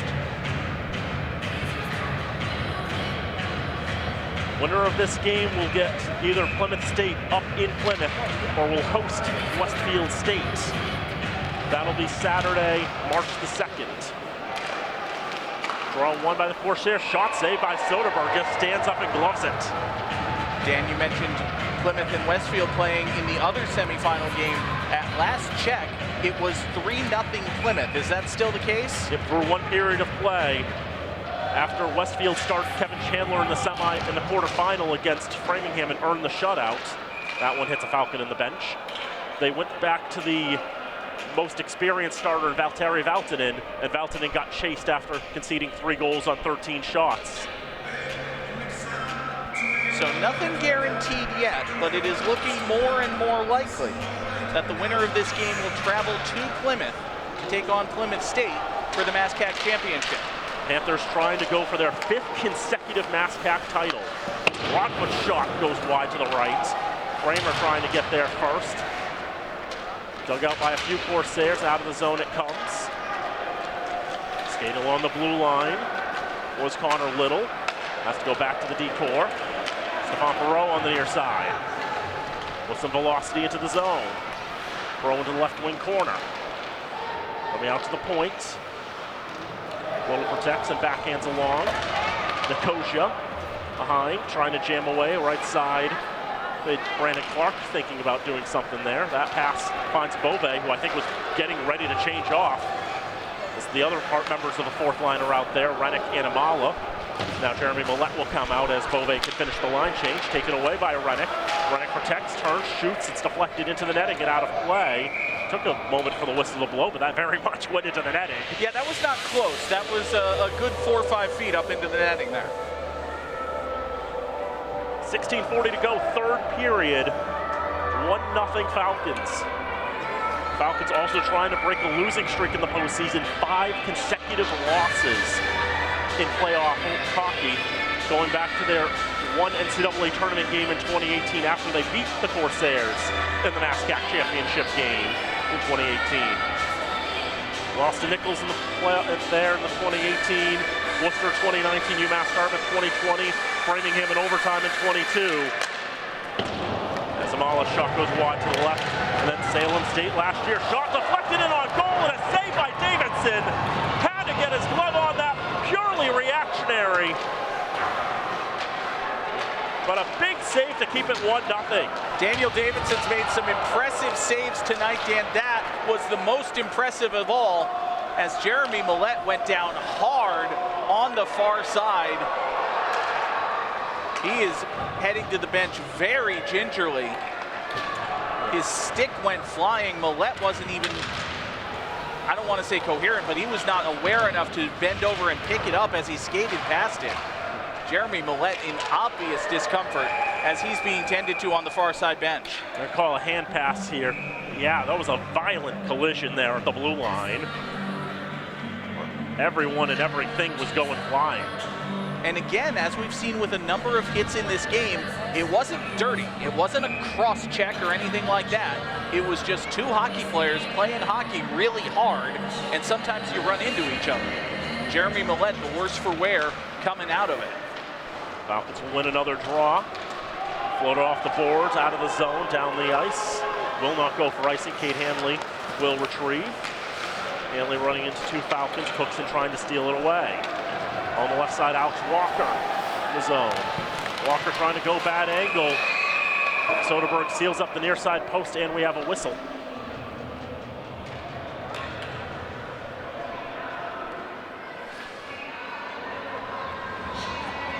It is a penalty against Fitchburg Cole Archambault goes for a hook.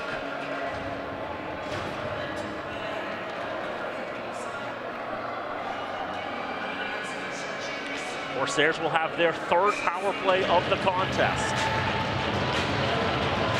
The golden opportunity to equalize.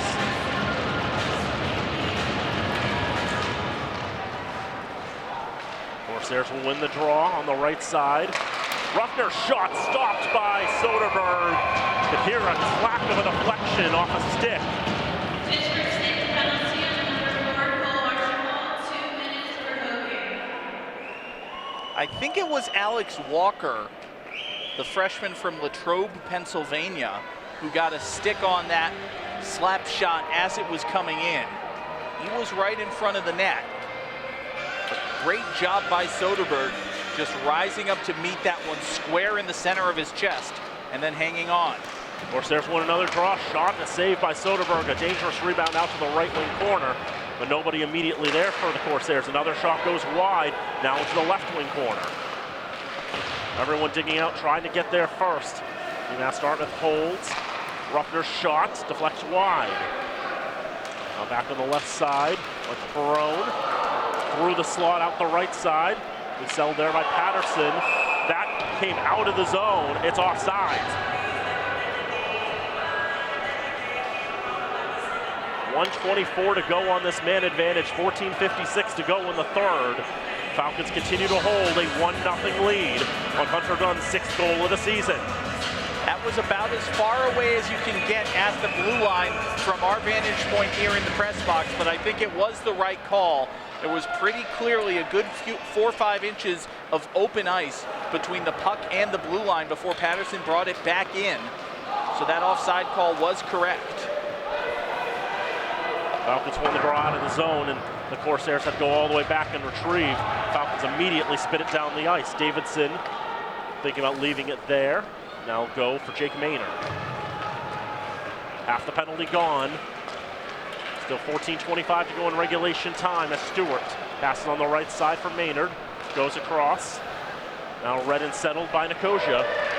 Falcons battling on those near side boards. Pass goes off behind the net, going Wutzke. Now to the right side of the point. Maynard holds, goes left side for Johnston. Back for Maynard. Backhands it along. Stewart misreads it. Out of the zone it goes. What can happen with just one little slip? Maynard will skate it up with 17 to go on the man advantage.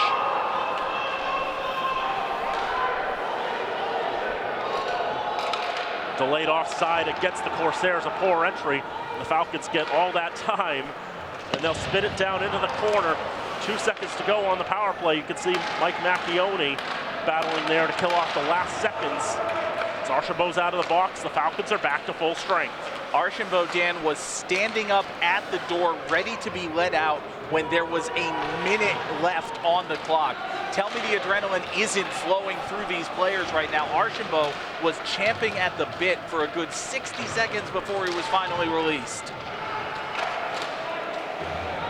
Not too many people taking their seats here, or at least at the edge of their seats. How exciting this game has been, how dramatic it's been here. This is what you expect in a 2-3 matchup in a MASCAC semifinal.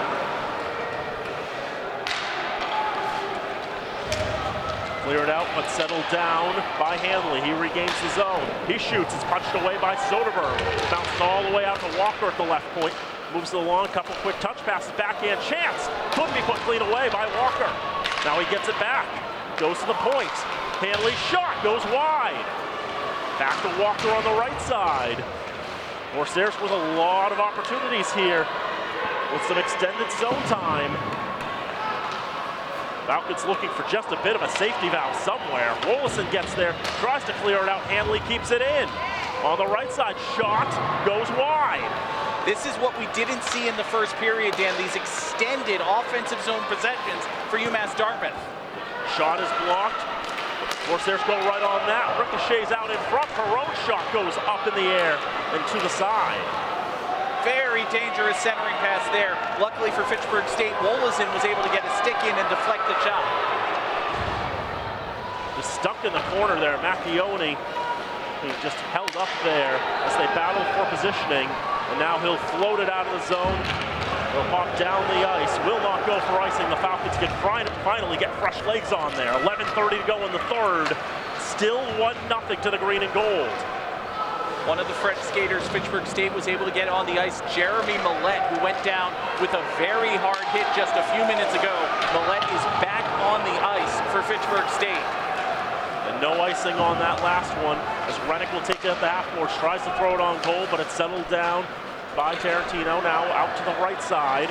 Skating up ice, Johnston, collision there, but it was a Falcon who was worse for wear. Still moving on towards goal. That's cut down in front and cleared down. A race to the dots for icing. The Falcons are going to win that race with Rennick, and that'll wave it off. It was Rennick who was just leveled to the ice, Dan, but he was the one who won the race to keep that from being icing. Now back in the zone, Stewart through the legs, but not clearly on. Bad angle shot. Goes off the side of the net, and now that goes out of play. 10:36 to go in the third. 1-0 Falcons. Let's thank our underwriters. Fitchburg Access Television's remote productions are brought to you in part by Rollstone Bank and Trust, Acme Carpet One, Lemonster Credit Union, the Sentinel and Enterprise, and Minuteman Press. Draw comes to the left to Soderberg, won by the Corsair. Shot deflect, scores!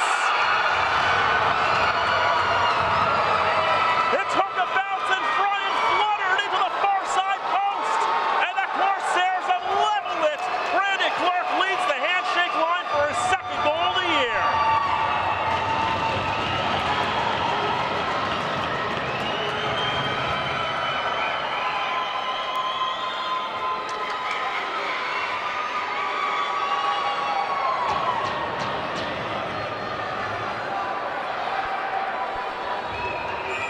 So much traffic in front, the change in direction throws off Soderberg. He's not able to track it, and it goes into the right corner post. I think the initial shot came from Stephane Perreault.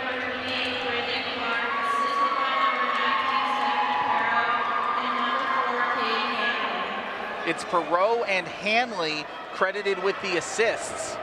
Perreault took the initial shot from the blue line, but Brandon Clark got his stick up, deflected that one. Nothing Soderberg could do. Unofficially, the 30th shot of the night for the Corsairs is the first one to beat Fitchburg's goaltender. And with that goal by the Corsairs, it means we're going to need another goal somewhere in this contest. Here's Jackson Collins into the zone. Collins' shot punched away by Davidson. Real quick, Dan, I do want to mention that Nolan Wutzke, we mentioned he left the ice earlier with a possible injury after blocking the shot. He has come back on and taken another shift, so it looks like Nolan Wutzke is all good. That's good news for the Corsairs. A lot of players taking tough hits, blocking shots. But they've all been able to come back from what we've seen. Falcons in the zone, shot saved by Davidson, and it goes right off his pads and into the netting and out of play. 9:40 to go in the third in a 1-1 hockey game. Dan, I remember back in the second period, UMass Dartmouth had an extended series of possession. They had a power play, they had a lot of chances, and then Fitchburg State killed off that power play and immediately re-seized the momentum. This time, UMass Dartmouth had the majority of possession for a long stretch of play. There was a whistle and a stoppage. You thought maybe Fitchburg State had a chance to breathe.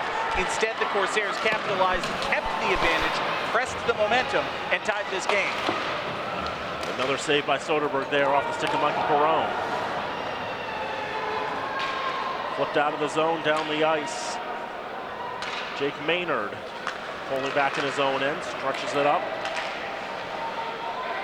Falcons control from Michael Macchione. On the far side, Archambault into the zone. Archambault trying to get around everyone. Shot goes just wide. It's the near side post, near to him at least.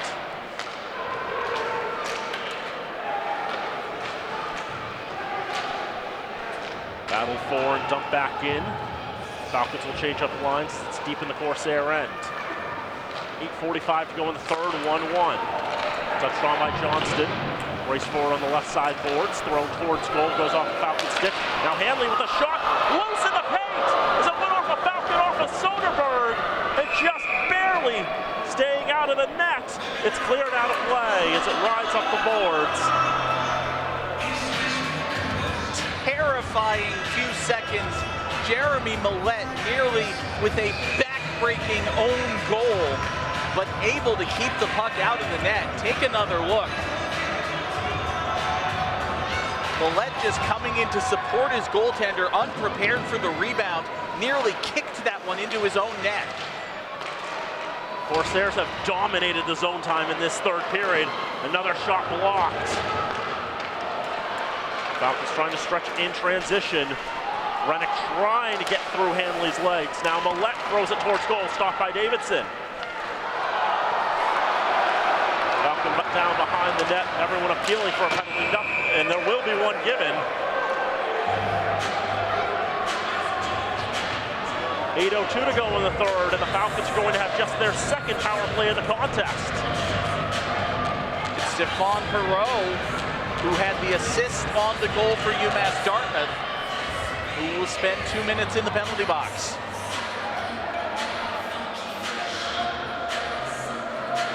Falcons had their last power play, their only other power play, 2:50 into the contest.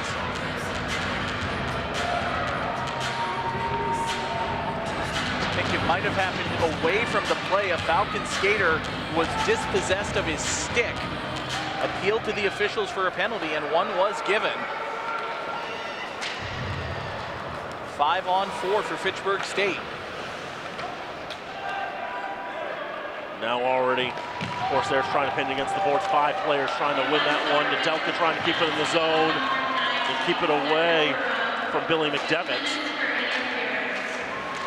Interference was the call. Interference is by definition away from the puck. Corsairs were able to dump it down the ice. 30 seconds killed on this man advantage for Fitchburg State. Gignac into the zone. He puts it towards goal. Patted aside by Davidson. Bove. On the net, Gignac.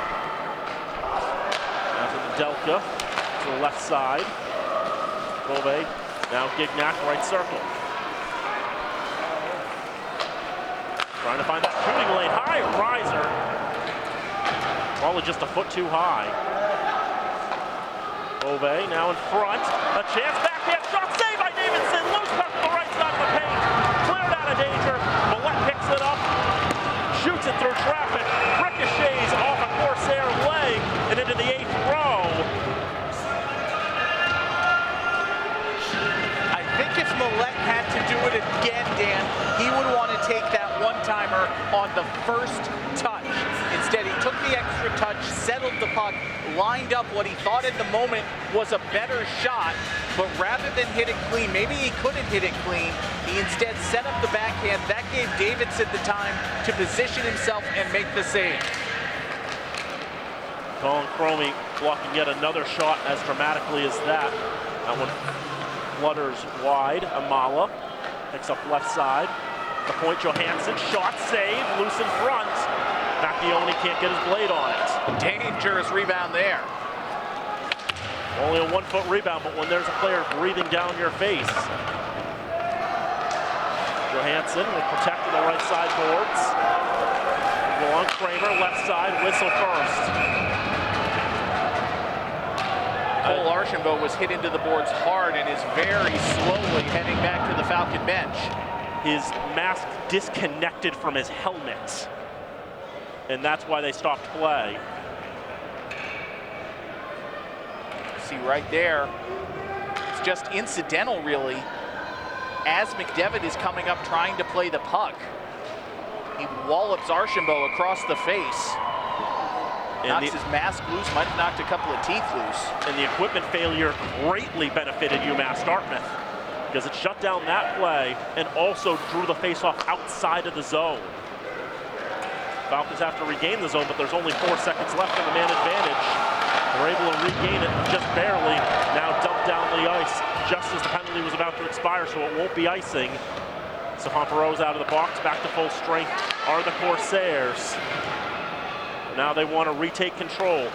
1-1 hockey game, 5:45 to go in regulation time. That one barely kept in. Falcon loses their stick. Goes right side, bad angle, nothing there. Maybe trying to look for a wraparound or a deep centering pass. Couldn't get it cleanly away off the stick of Alex Walker. Cade Hanley tried to dump it back in the zone. Skaggs, long pass. Floated along there, and no touch. Well, maybe the Falcons skating up ice there was able to get his stick on it.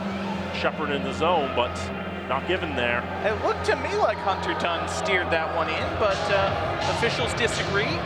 There you see the Corsair bench. We're getting to that point where both coaches have to be thinking about taking their time out. And maybe just give their team a breather if they need it. You're just 5 minutes away from 3 of the most incredible words in sport. Overtime playoff hockey. Cookson stealing it, getting a shot off, but didn't get the accuracy. Nedelka shot off a leg and wide. Hard stretch pass. Stewart actually blocks to settle it down, and a shot gloved down by Soderberg. On the shot by Nolan Wutzke. Takes a hit as he releases it for good measure. Been a painful game for Wutzke. Had to get off the ice momentarily after blocking a shot earlier. Now he's leveled after delivering a shot, heads to the bench again. Draw comes to the left of Soderberg, won by the Corsairs. Maynard shot, deflects high in the air off a stick, and lands over the boards and out of play. I wonder, Dan, did that go over the shorter board there? There is a couple of panels of glass that are a little bit shorter than the others. I think maybe it would have stayed in play if it had been a little bit further to the right. It might have. Issues on the draw there. Clark ends up skating into the back of the linesman too for good measure, just by the momentum. He's got the goal for UMass Dartmouth that's tied this game. Hunter Dunn has a goal for the Falcons way back in the first. Draw won by the Corsairs. Hanley put it around the boards. He'll ride the ridge. Come to Archambault. Archambault dumped there. Falcons will block a shot there, dump down the ice. And it goes for icing. Corsairs continue to dominate on the zone time.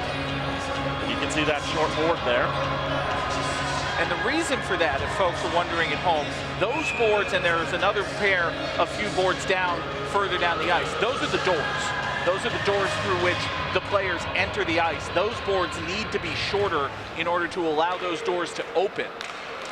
Not be caught in the netting. Self-pass up the left side. Still trying to keep the moves on, but too many blue shirts in the way. Corsairs come back with numbers at 3-on-2. Walker out in front, saved by Soderberg.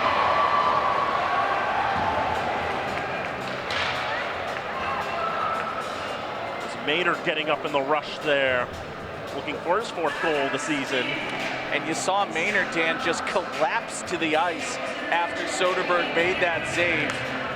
He was knocked down, but you see right there, just putting his head down, taking a breath, as if to say, why? Why did you have to make that save, Freddie Soderberg? Off a clashing of sticks, the puck flies in the air, eventually lands in the neutral zone, briefly in the Falcon end. Now settled back in the neutral zone. That's Ruffner. Backhanded along. Gignac. We'll have it there. Nedelka. This pass intercepted. Perone tries to turn it towards goal, misses wide. Right side, another shot, blocked in front. Falcons trying to push up ice. Amala into the zone. Shot fought off by Davidson. Not sure if he tracked it as well as he would have liked. Definitely looked like he went to go for the save and then kind of double clutched with his right arm, as if rejudging the trajectory of that shot. Finally steered it away, and it went up into the netting behind him. So it'll be a face-off in the offensive zone for the Falcons. Seeing where it was going, he was thinking, oh, I don't like that. Maybe he thought at first it was going to go high, and then he didn't like where it might have gone. Maybe that top left corner now in front. Kramer with a chance. Davidson holds firm.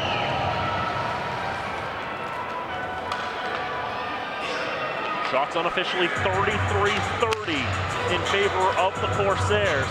In this period, 10 for UMass Dartmouth and a goal. The Falcons 12 shots and no goals to show for it. We remain level with 204 ticks of regulation remaining. Corsair stretched up, it hits Dunn's stick, so it won't go for icing. Soderberg leaves it in front. Falcons move it out of the zone. Beauvais along on the left side, drops back Beauvais. His shot blocked. So many players in the way of so many chances. That goes off the boards. And UMass Dartmouth will get there first. Loaded down, caught by the Falcons, dumped in. We'll change a little bit of personnel quickly. It's Nicosia on the left side. This shot clubbed by Soderberg, and he'll leave it on the ice. To the neutral zone, Dunn. Trying to move it along for Collins. Sharp passing by the Corsairs. Comes back into the Falcon end. On the board, Johansson. Over the stick of Ruffner. He's not able to keep it in. Collins in pursuit. 2:20 to go in regulation. Zapata with the steal. Zapata in front, redirected wide.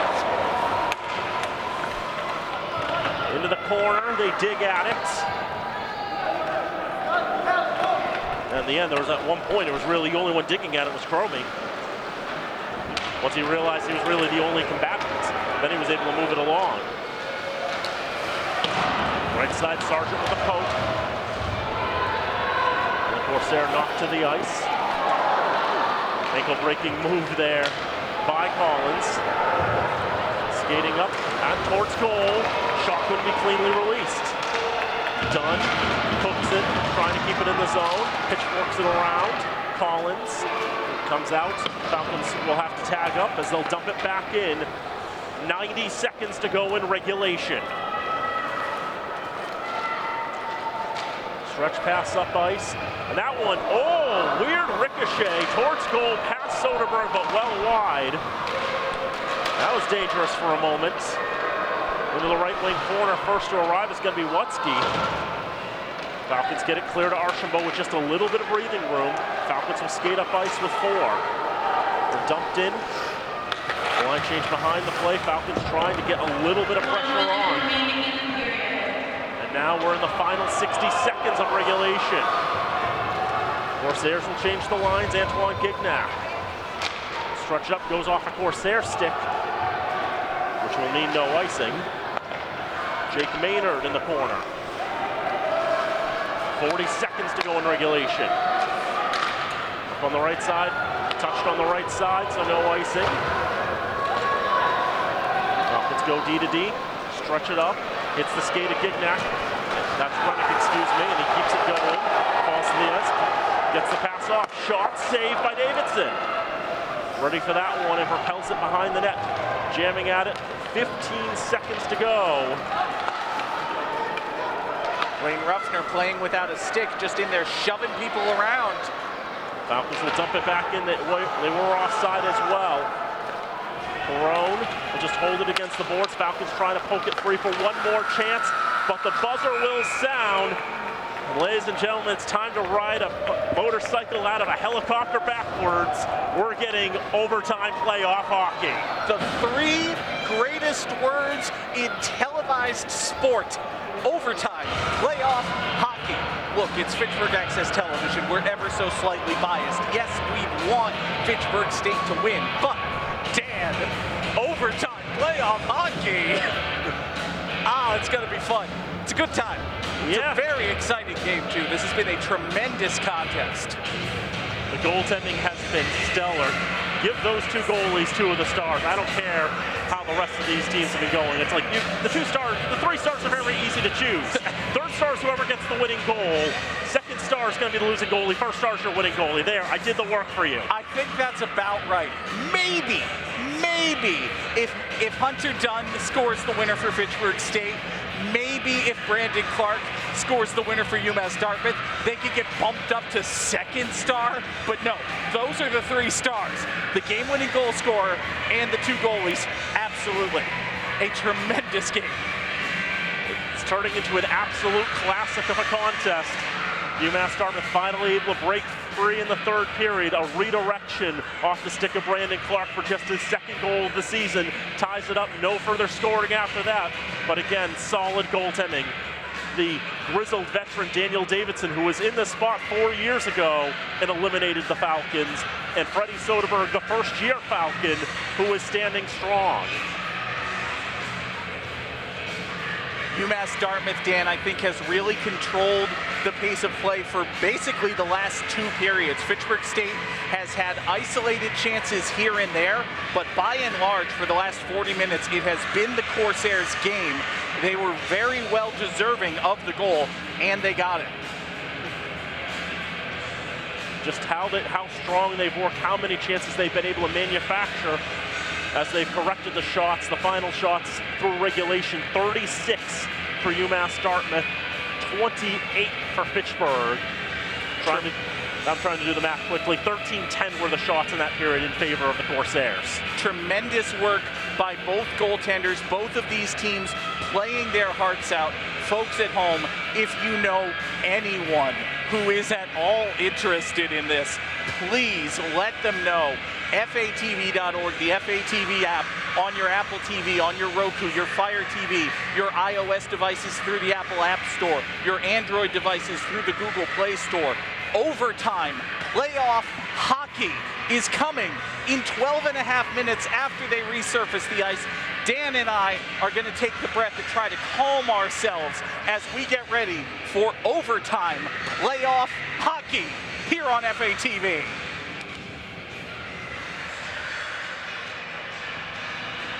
It's the MASCAC semifinals. It's overtime playoff hockey here from the Wallace Civic Center. 60 minutes of ice hockey could not find us a winner. So we're going to play hockey until somebody scores a goal. Fitchburg State won, UMass Dartmouth won through 60 minutes of play. Alongside John Gugerty, I'm Daniel Bolak. We're happy to have you along with us here today for what has been an exciting and exhilarating contest. It's a shame somebody has to lose. It really is, Dan. Even if we didn't get to this point, it was an exciting day. It was an important day. The MASCAC semifinals, I cannot tell you how stoked I am for my favorite 3 words in sport. Overtime playoff hockey here on FATV. This game, as it's gone on, has been more aggressive, honestly, than it was right out of the gate. As we've gotten closer and closer to the end, both teams just desperately trying everything they can, hitting harder, skating faster. It's not chippy, it's not dirty, but it is desperate hockey between the Corsairs and the Falcons. Both teams, Dan, doing everything they can to advance to the finals. One team can win. Again, it's either Plymouth State up at Holderness, New Hampshire 7 days from now, or the winner of this game hosts Westfield State. At last check, it's late in the second, 3-1, Plymouth in front. Anything can happen in this conference. That's how it's been this year. But these two teams, one's been overtime more than the other, and that was Fitchburg. The Falcons are six games in overtime this year, 3-1-2. The last time they were in overtime, though, January 4th. That was a game that was scoreless through 60 minutes, but the Falcons ended up winning in overtime. As for UMass Dartmouth, the last time they were in overtime was on January 13th. There's a typo in the stat sheet, so ignore that one. Actually, it was the 1st of February. That was also against MCLA by UMass Dartmouth. They were on the wrong end of that one, a 3-2 loss. The Corsairs are 1-2 in overtime. The Falcons are 3-1-2, having only lost in their season opener against New England College. But those overtime stats don't really matter too much because that's 3-a-side overtime. This is overtime playoff hockey. We don't do 3-a-side in overtime playoff hockey. No, this is the same game. It is 5 skaters apiece. It is 20-minute periods. We are playing hockey until somebody scores. That is it. Now, we have seen here on FATV, playoff overtime hockey ends just like that. A goal can come at any moment. But it all starts now. Period number 4 on the board. Overtime playoff hockey here on FATV. Corsairs will go left to right. They do change ends for the extra session. And if this goes to a double overtime, they'll change ends again. But nevertheless, that's floated up in the air off the stick of McDonough. Clashing of sticks in the neutral zone. Patterson gains on the right side. Puts it around the boards, left side. Corsairs trying to settle. Walker pinned against the boards by Johansson. Gignac there as well. Patterson also to dig it out. 5 different players against the Zamboni entrance, trying to get that puck loose. Of course, the kick plate goes in a little bit. That makes it a little more challenging. Falcons are able to take the puck on the near side. Cole Archambault skates it up ice. He'll float it into the right wing corner. See if Cookson can arrive there. Ends up overskating after and couldn't be handled cleanly. That's going to go down for icing. That's what the Falcons could use right now, 54 seconds into the extra session. Dan, these first few minutes of overtime, you have to watch out as a coach. You have to look for players who are too amped up, players who are too aggressive, who the adrenaline is causing them to lose control of themselves. One mistake can cost you your season. So you want to play as hard as you can. You want to be perfect. You want to do everything right. But the first mistake could be what determines this game. First mistake could be the last mistake. You won't have another opportunity to make another mistake. Dunn with a shot, goes off the stick of Ruffner. Behind the net, Collins, pinned against the boards. Dunn there trying to win it away. He's got the goal for the Falcons. Now the zone, Kevin Johnston, out to Tyler Stewart. Stewart able to get around to the right side. A good shooting chance there for Wutzke, but the opportunity broke it up.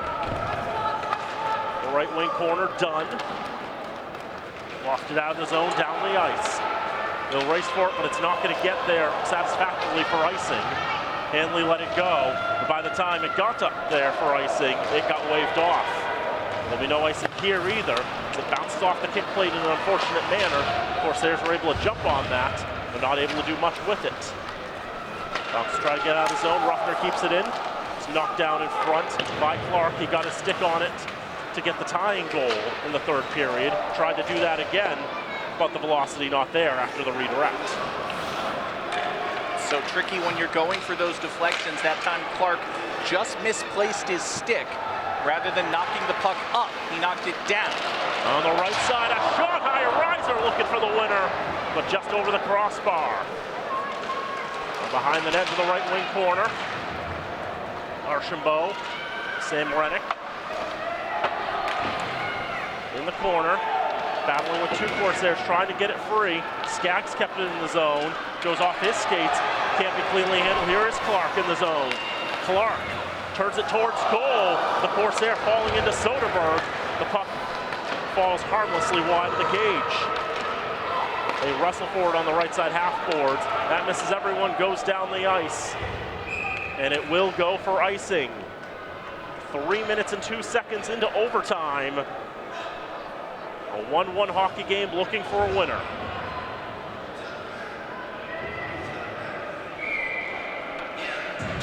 Draw will come to the left of Freddie Soderberg. 35 saves for the freshman from Michigan. Draw won by the Falcons. Around the boards, down the ice. Delayed icing, and it will be called. Rennick just barely losing out on the race with Stephen Perot.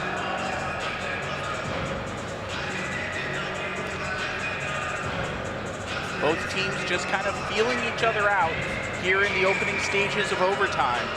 Doesn't appear as if either side has carried a ton of momentum from the third period into this overtime. Draw goes to the right wing corner. Rennick's going to get to that puck. He'll loft it out. Down the ice it'll go. That touched the stick of Perot.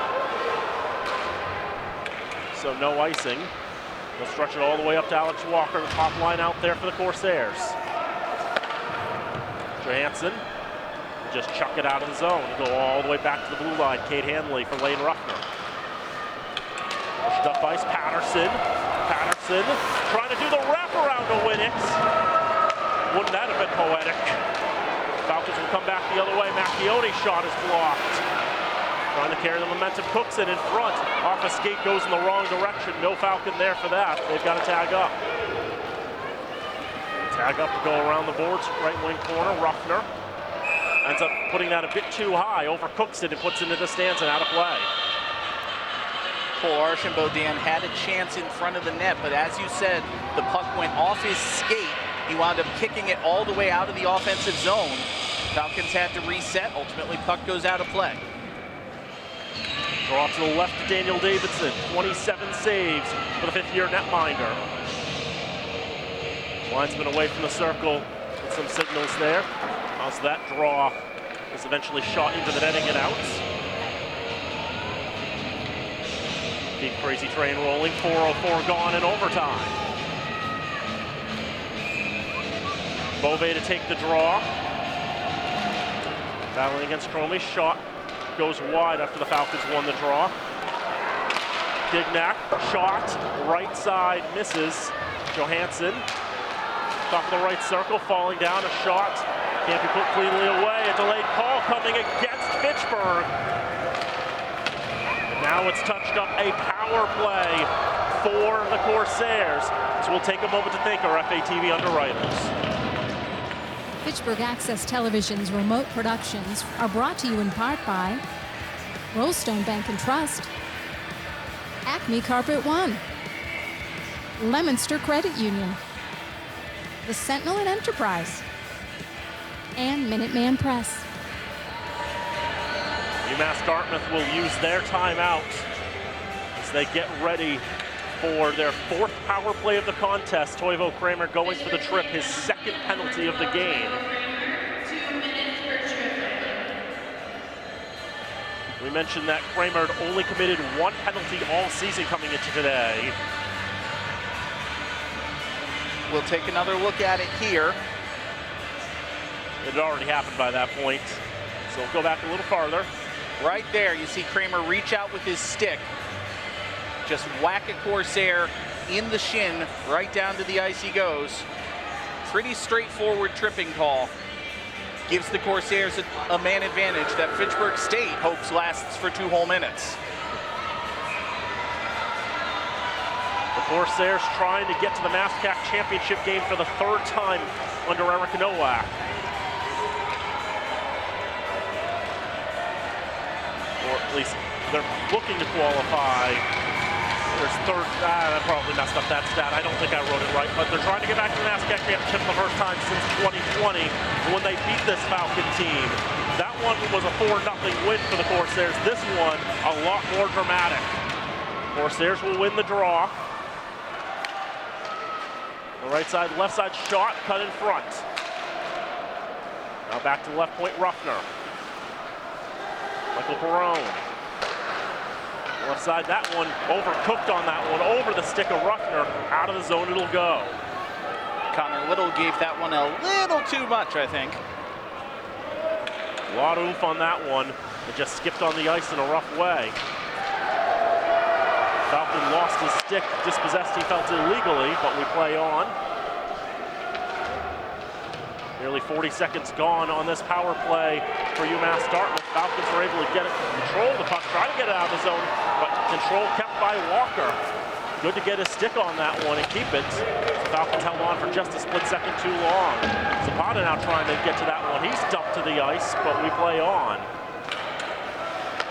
Get his stick back up as it was cleared out of the zone. Perrone, the shot goes wide. He gets it back.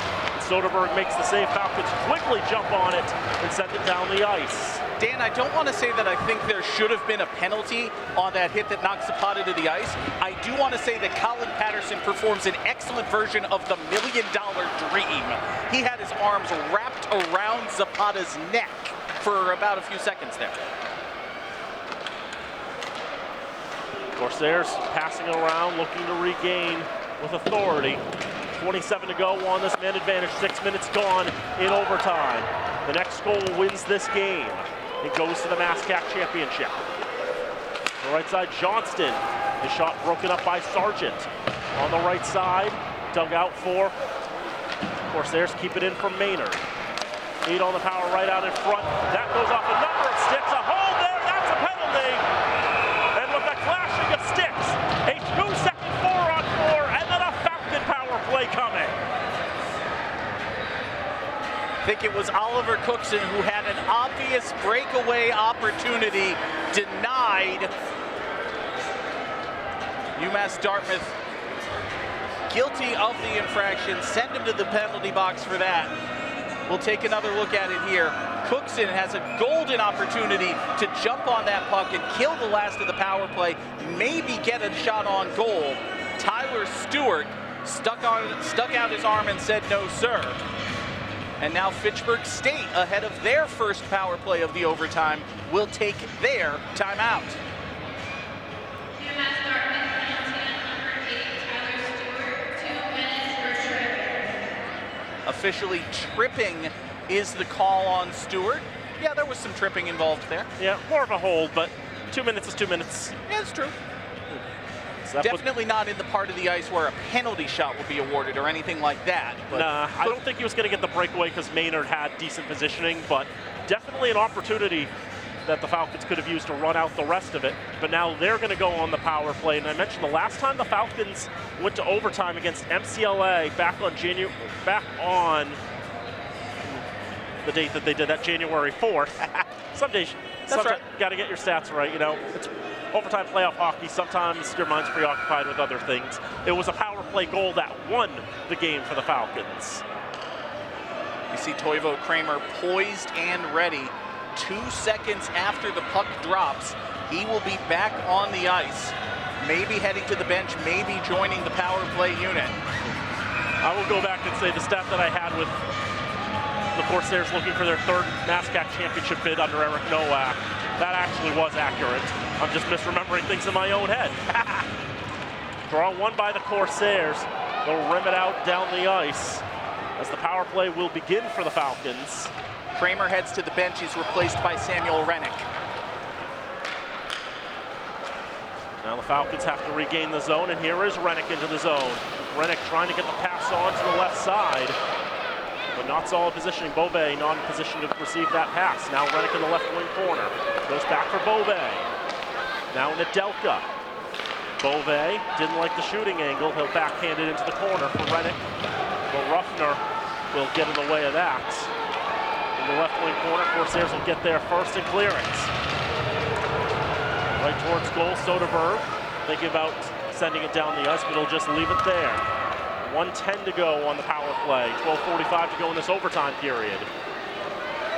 Falcons regain on the right side. A shot blocked and cleared. Still looking for their first shot on target in this overtime are the Falcons. The Corsairs have only had 1 shot on target in the first 7.5 themselves. Touch on by Archambault, and he'll race his counterpart in number 4, Kate Hanley, to the puck, and everyone will collapse to the ice as they try to protect it. The point, Nedelka winds, fires, stopped by Davidson. It got all the way to him, and he was in the right spot for it. Caught up there, Nedelka can't keep it in the zone. Got to use all his efforts to keep it away from Kevin Johnston. 25 to go on the power play. 8 minutes gone in this overtime. Out to the right side. Falcons onside. Holding. Shoots just wide. Maybe got the post. Half the fans on the far side leapt from their seats as they saw the puck get by Davidson before realizing it had also gotten by the net. Soderberg slams the stick to indicate the penalty is up. There's a shot at front, save, rebound! Loose, still going on, and Jimmy Wright, they score!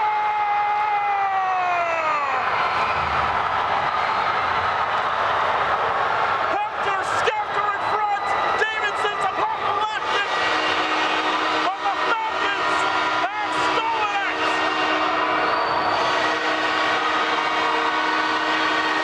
The officials will go and talk in front of the penalty benches. He claims that it was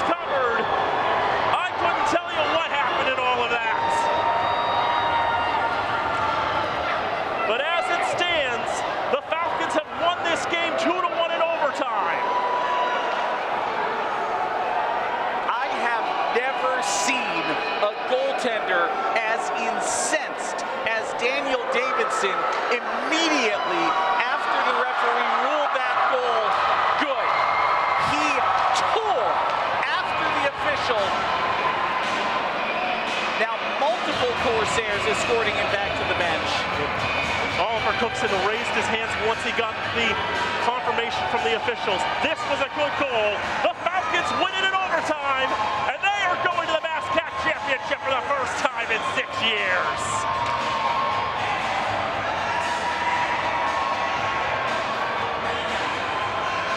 A 6-year hex cast on the Falcons after winning the title in 2018, finally broken.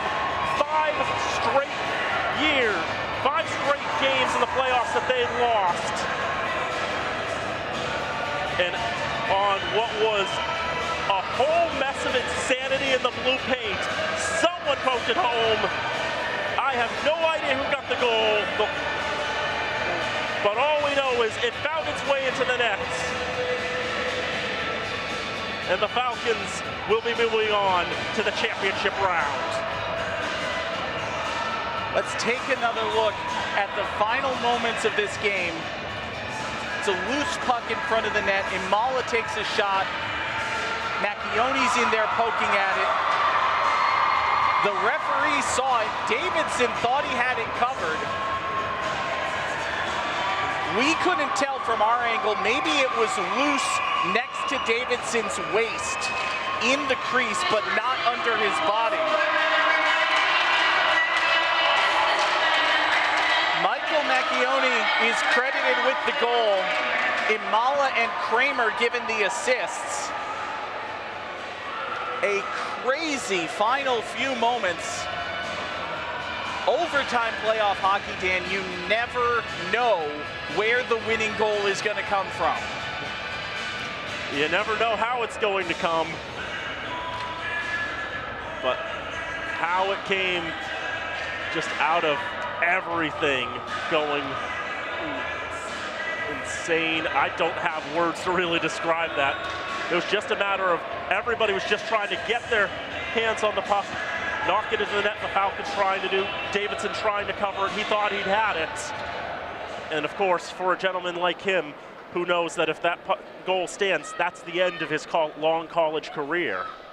He doesn't want it to end like that, but it has ended like that. It was an incredible game for Daniel Davidson. I did notice that, Dan, as they went through the handshake line, Davidson shook hands with every Falcon player and then peeled off when he got to the Falcon coaches. He did not shake hands with Dean Fuller, Tom Patty, or anyone of the Fitchburg State coaching staff.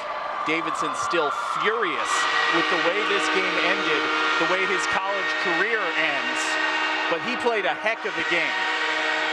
I hope that when he looks back on this one, he's able to hold his head high, because Daniel Davidson played a heck of a game in even a losing effort. Congratulations in all seriousness to him. He played tremendously today.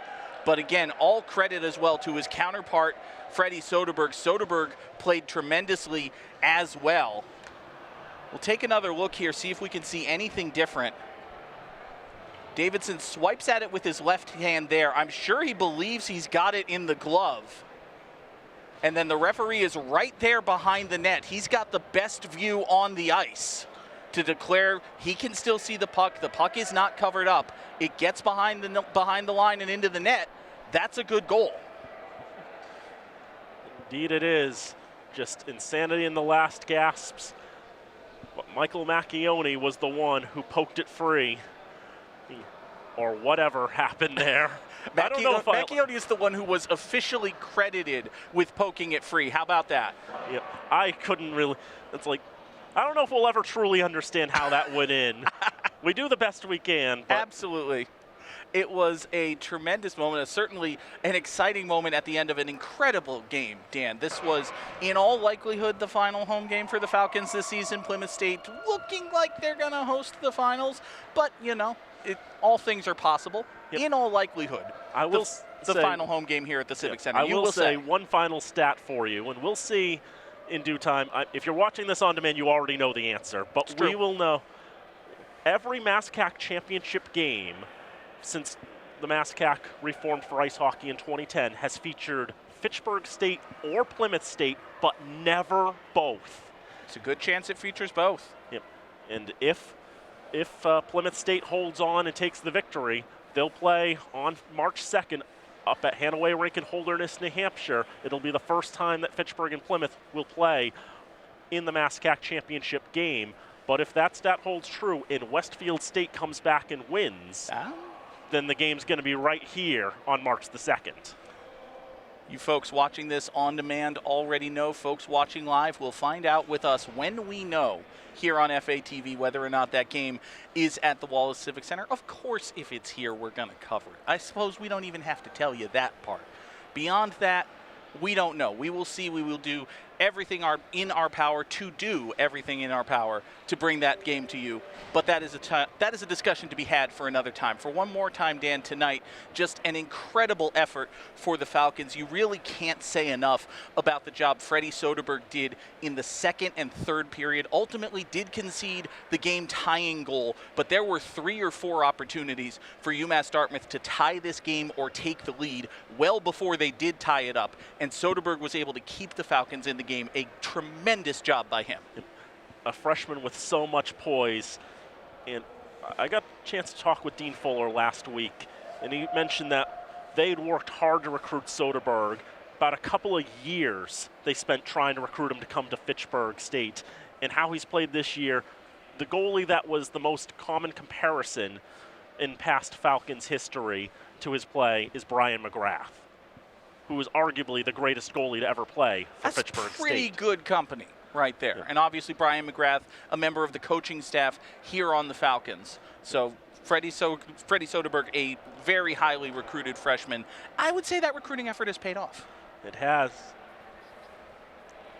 We're hearing it is 3-1 Plymouth State, 16 minutes, 20 seconds left to play in that one. So for right now, it looks as though the Panthers will host the MASCAC championship game next Saturday. But of course, that can change. Anything's possible in this conference. We've seen some crazy things happen. Remember, even 9 days ago, Fitchburg State had to come from 3-0 down against that Westfield State team to win 5-4 in regulation. But one other thing to leave you with is just the poise and already the confidence Freddie Soderberg has been able to show as the starter. You know, tandeming with Max Macchione during this season. Macchione suffering a season-ending injury in the last game against Plymouth State. So Soderberg has had to be the guy in goal. Last week, in the final game of the regular season, the Falcons had to win in regulation to host this game today. If they had won in overtime or any other result had happened, they would have had to go into the quarterfinals. Who knows if they would have played today at UMass Dartmouth. The game would have been there if Fitchburg had won on Thursday in that hypothetical. But Soderberg, 35 saves, got the shutout, and then here today, 36 saves. And what was a tremendous effort, and really even the one goal was a challenging one, to say the least. A deflection through traffic, so difficult to try to stop. It was just a matter of and just seeing already that veteran poise and how strong he has played in goal this year. What a huge get for the Falcons. A huge get for the Falcons, a tremendous freshman season for Freddie Soderberg. Hopefully several more tremendous seasons to come for him here in Fitchburg. But of course, there's at least one more game to play, that being the MASCAC Championship. We don't yet know where it will be or who the Falcons will play, but we do know it will be next Saturday. Before we say goodbye, we want to thank our incredible crew, our director, Nate Glennie, Travis Falk, our technical supervisor, audio engineer. Nothing we do here at FATV would be possible without Travis Falk. And as always, our tremendous camera crew, Evan Schackenbach, Robin Como actually was in the truck doing replay for us, but Evan Schackenbach, Keith DePerry, I'm forgetting some names. Who all ran camera for us today? You see him right there, Andrew Goffin. Always great to have Andrew with us here on FATV. And speaking on behalf of Dan and for all of us here at FATV, we are so privileged to be able to bring these games to you. We thank you so much for being with us, and we will see you next time right here on FATV.